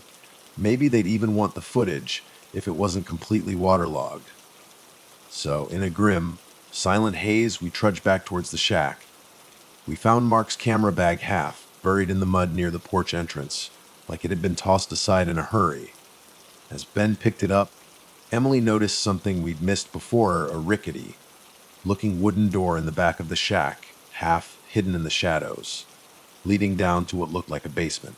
I desperately wanted to ignore it, to pretend we hadn't seen it and just run. But Ben was insistent. "We have to check," he said, his voice grim. "We have to see if Mark could still be down there. We have to be sure." Emily and I exchanged a horrified look. "Are you crazy?" Emily whispered, her eyes wide with terror. "We are not going down there." But Ben was already pushing the door open, the hinges groaning in protest. The stench that wafted up from the darkness below was even worse than before, a thick, cloying mix of mildew, stagnant water, and something else is something undeniably, sickeningly human. The basement was pitch black, the air thick and heavy. I fumbled for my flashlight, my hand shaking so badly I almost dropped it.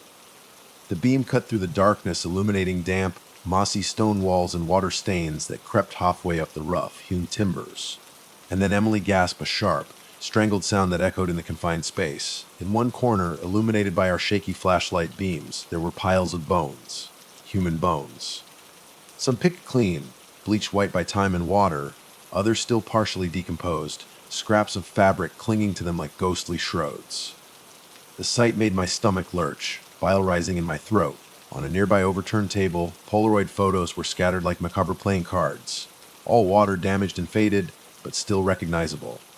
Faces of men and women, even children, stared up at us from the murky depths. Each photo was labeled with a date, scrawled in the same faded handwriting as the journal.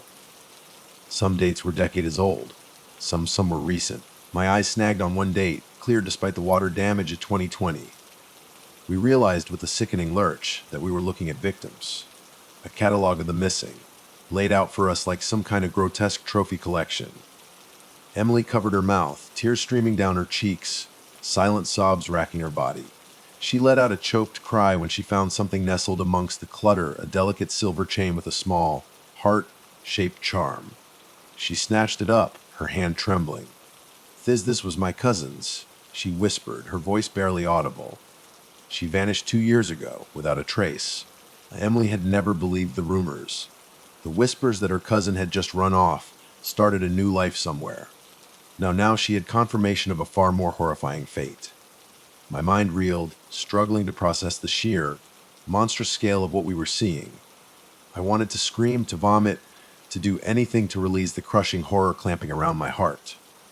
That's when Ben grabbed my arm, his grip tight and urgent. He jerked his head towards the stairs, his eyes wide and panicked. "We have to go," he hissed, his voice a harsh whisper. "No." We didn't need to be told twice. We scrambled back up the rickety stairs, forcing ourselves to leave that grotesque crypt behind. The images of bones and faded faces burned into our retinas. But as we stepped back onto the dock, flashlights bobbing nervously in the inky blackness, we heard voices behind us. Angry, hushed voices cutting through the silence of the night. The two armed men from earlier emerged from the trees, their figures menacing in the darkness.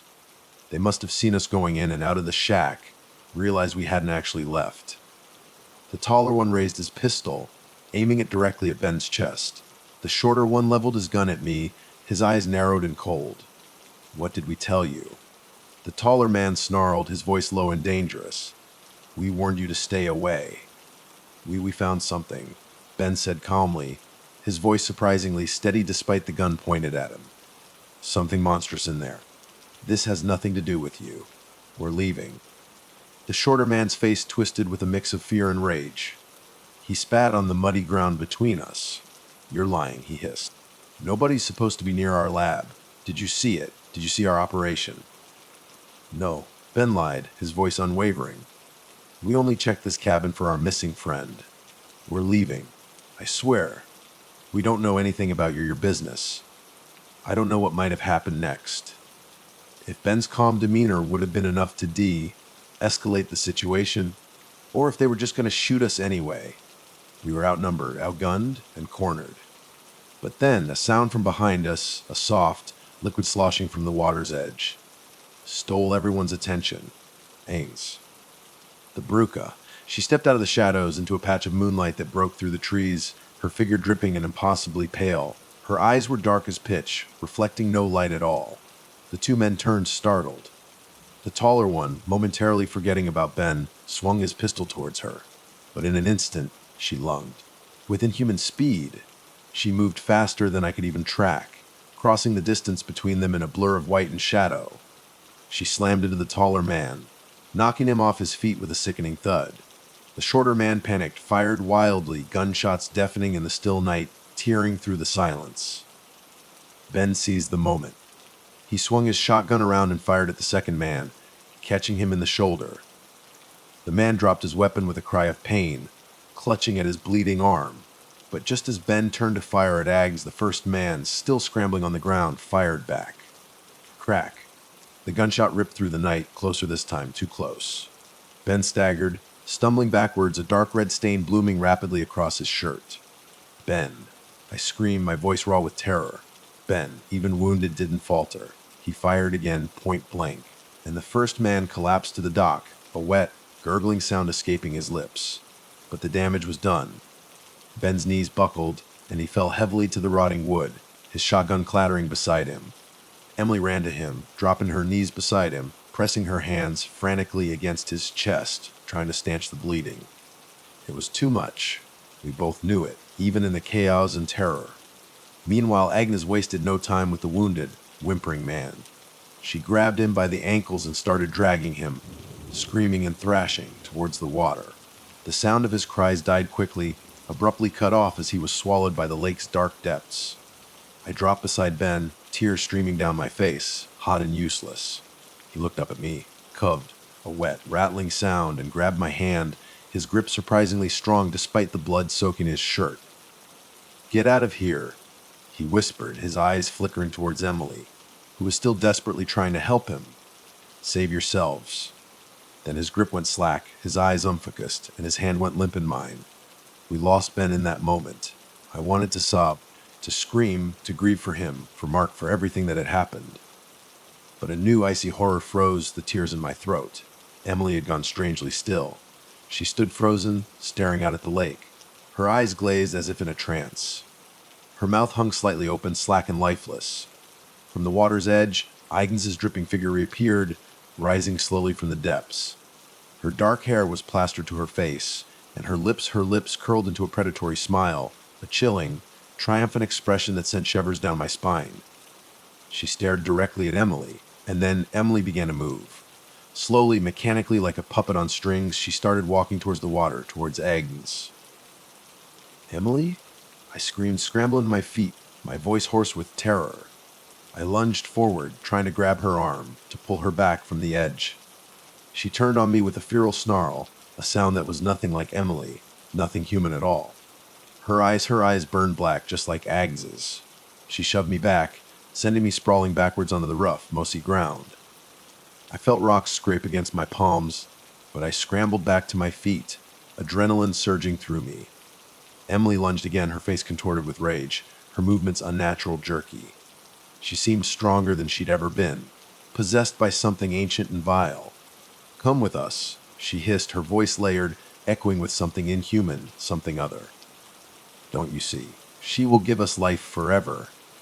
I felt my heart hammering against my ribs, a frantic drumbeat against the rising tide of terror. I loved Emily like a sister, but this wasn't Emily anymore. This was something else, something twisted and corrupted.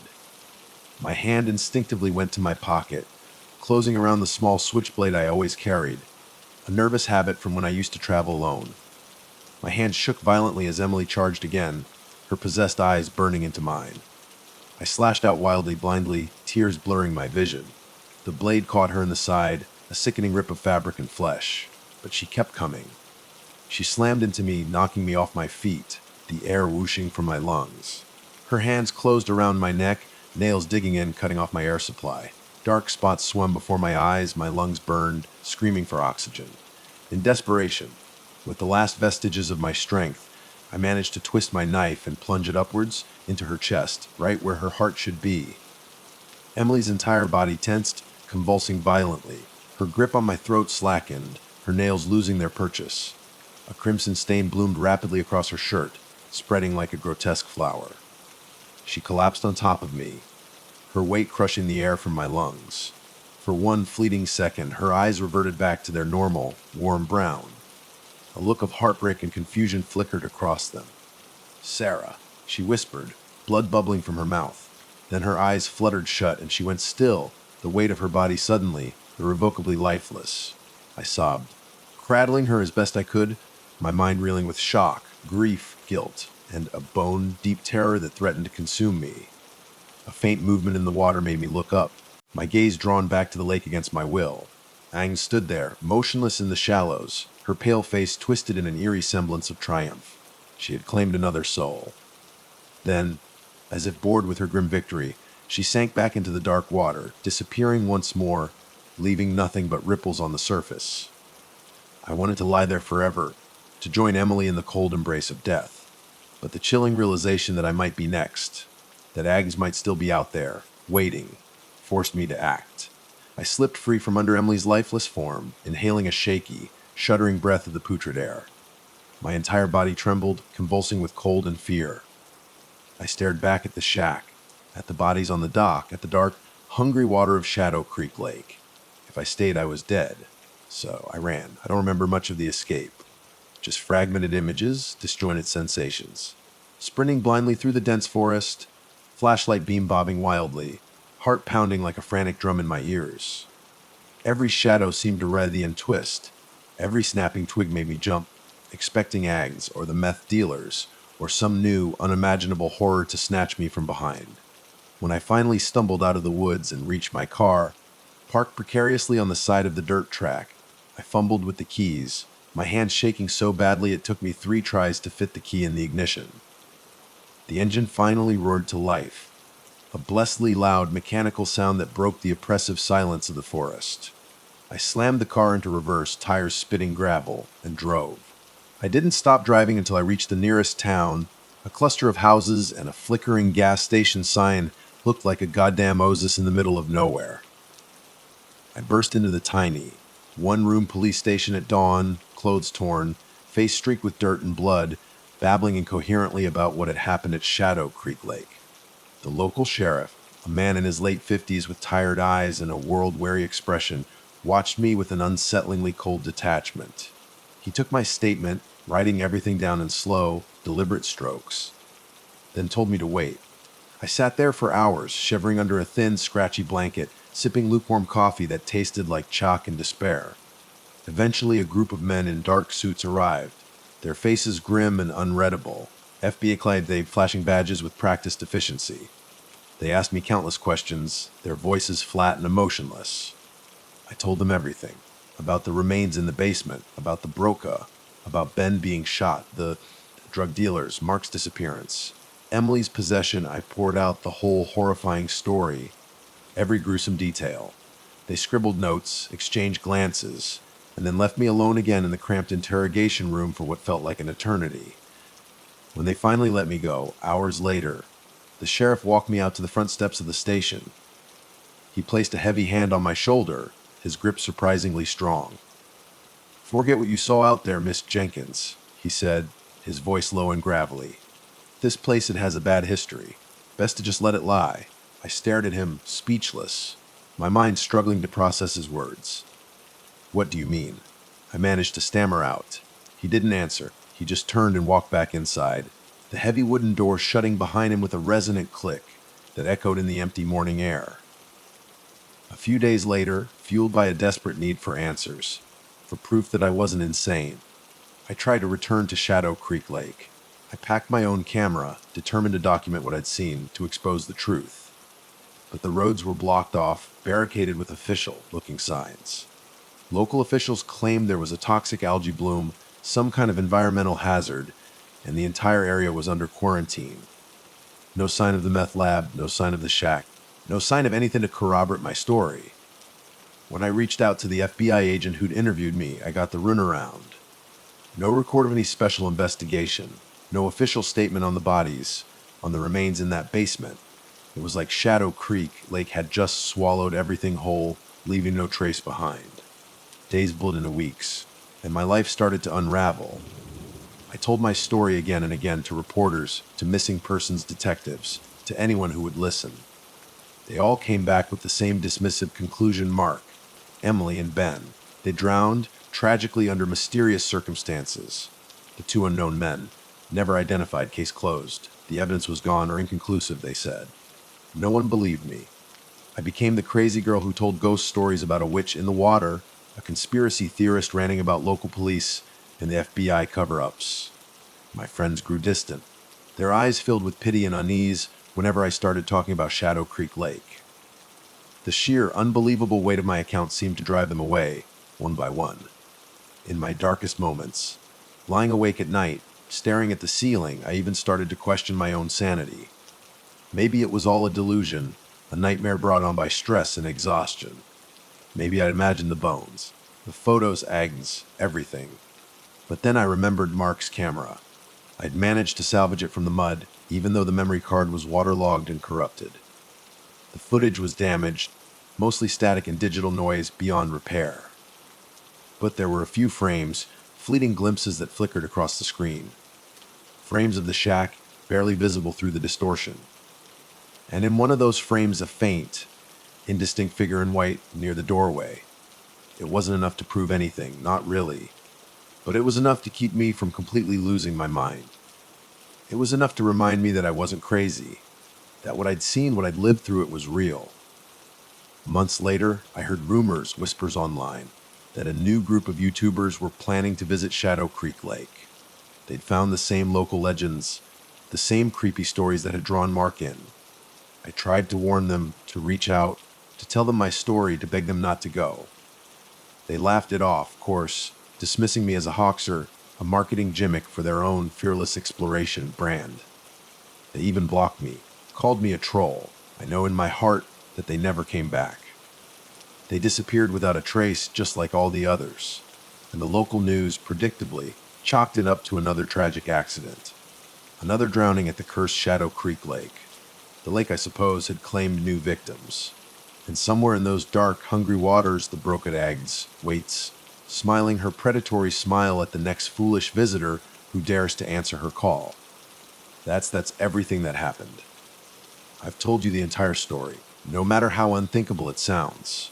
If you're reading this or hearing this, you're free to dismiss it as a delusion, a nightmare, the ramblings of a traumatized woman. But please, don't go near Shadow Creek Lake. Don't listen to the call of that half-submerged shack. People say that the truth will set you free. I'm not so sure. In my experience, the truth is a heavy, suffocating burden, one that no one wants to believe. But I'm still alive, I escaped, and every night I wonder why she let me go. Sometimes in the deepest, darkest hours of the night, I dream of that shack, of Agnes beckoning me from the water, her black eyes promising oblivion. And sometimes I hear Emily's voice, faint and desperate, begging me to save her, even though I know, deep down, that Emily is gone, lost to the darkness of Shadow Creek Lake forever. If you're ever tempted to test the legends yourself, to seek out the thrill of the unknown, please think of my story. Think of Mark's last screams, think of Emily's eyes turning black, think of Ben's dying breath. Because some nightmares don't end when you wake up. They're just getting started. That's all I have to say. My name is Sarah Jenkins. I'm 28 years old, and I wish to God that this was nothing more than a cruel, twisted dream. But it's not. It happened in August of 2023, and I'll never, ever forget it. I can't.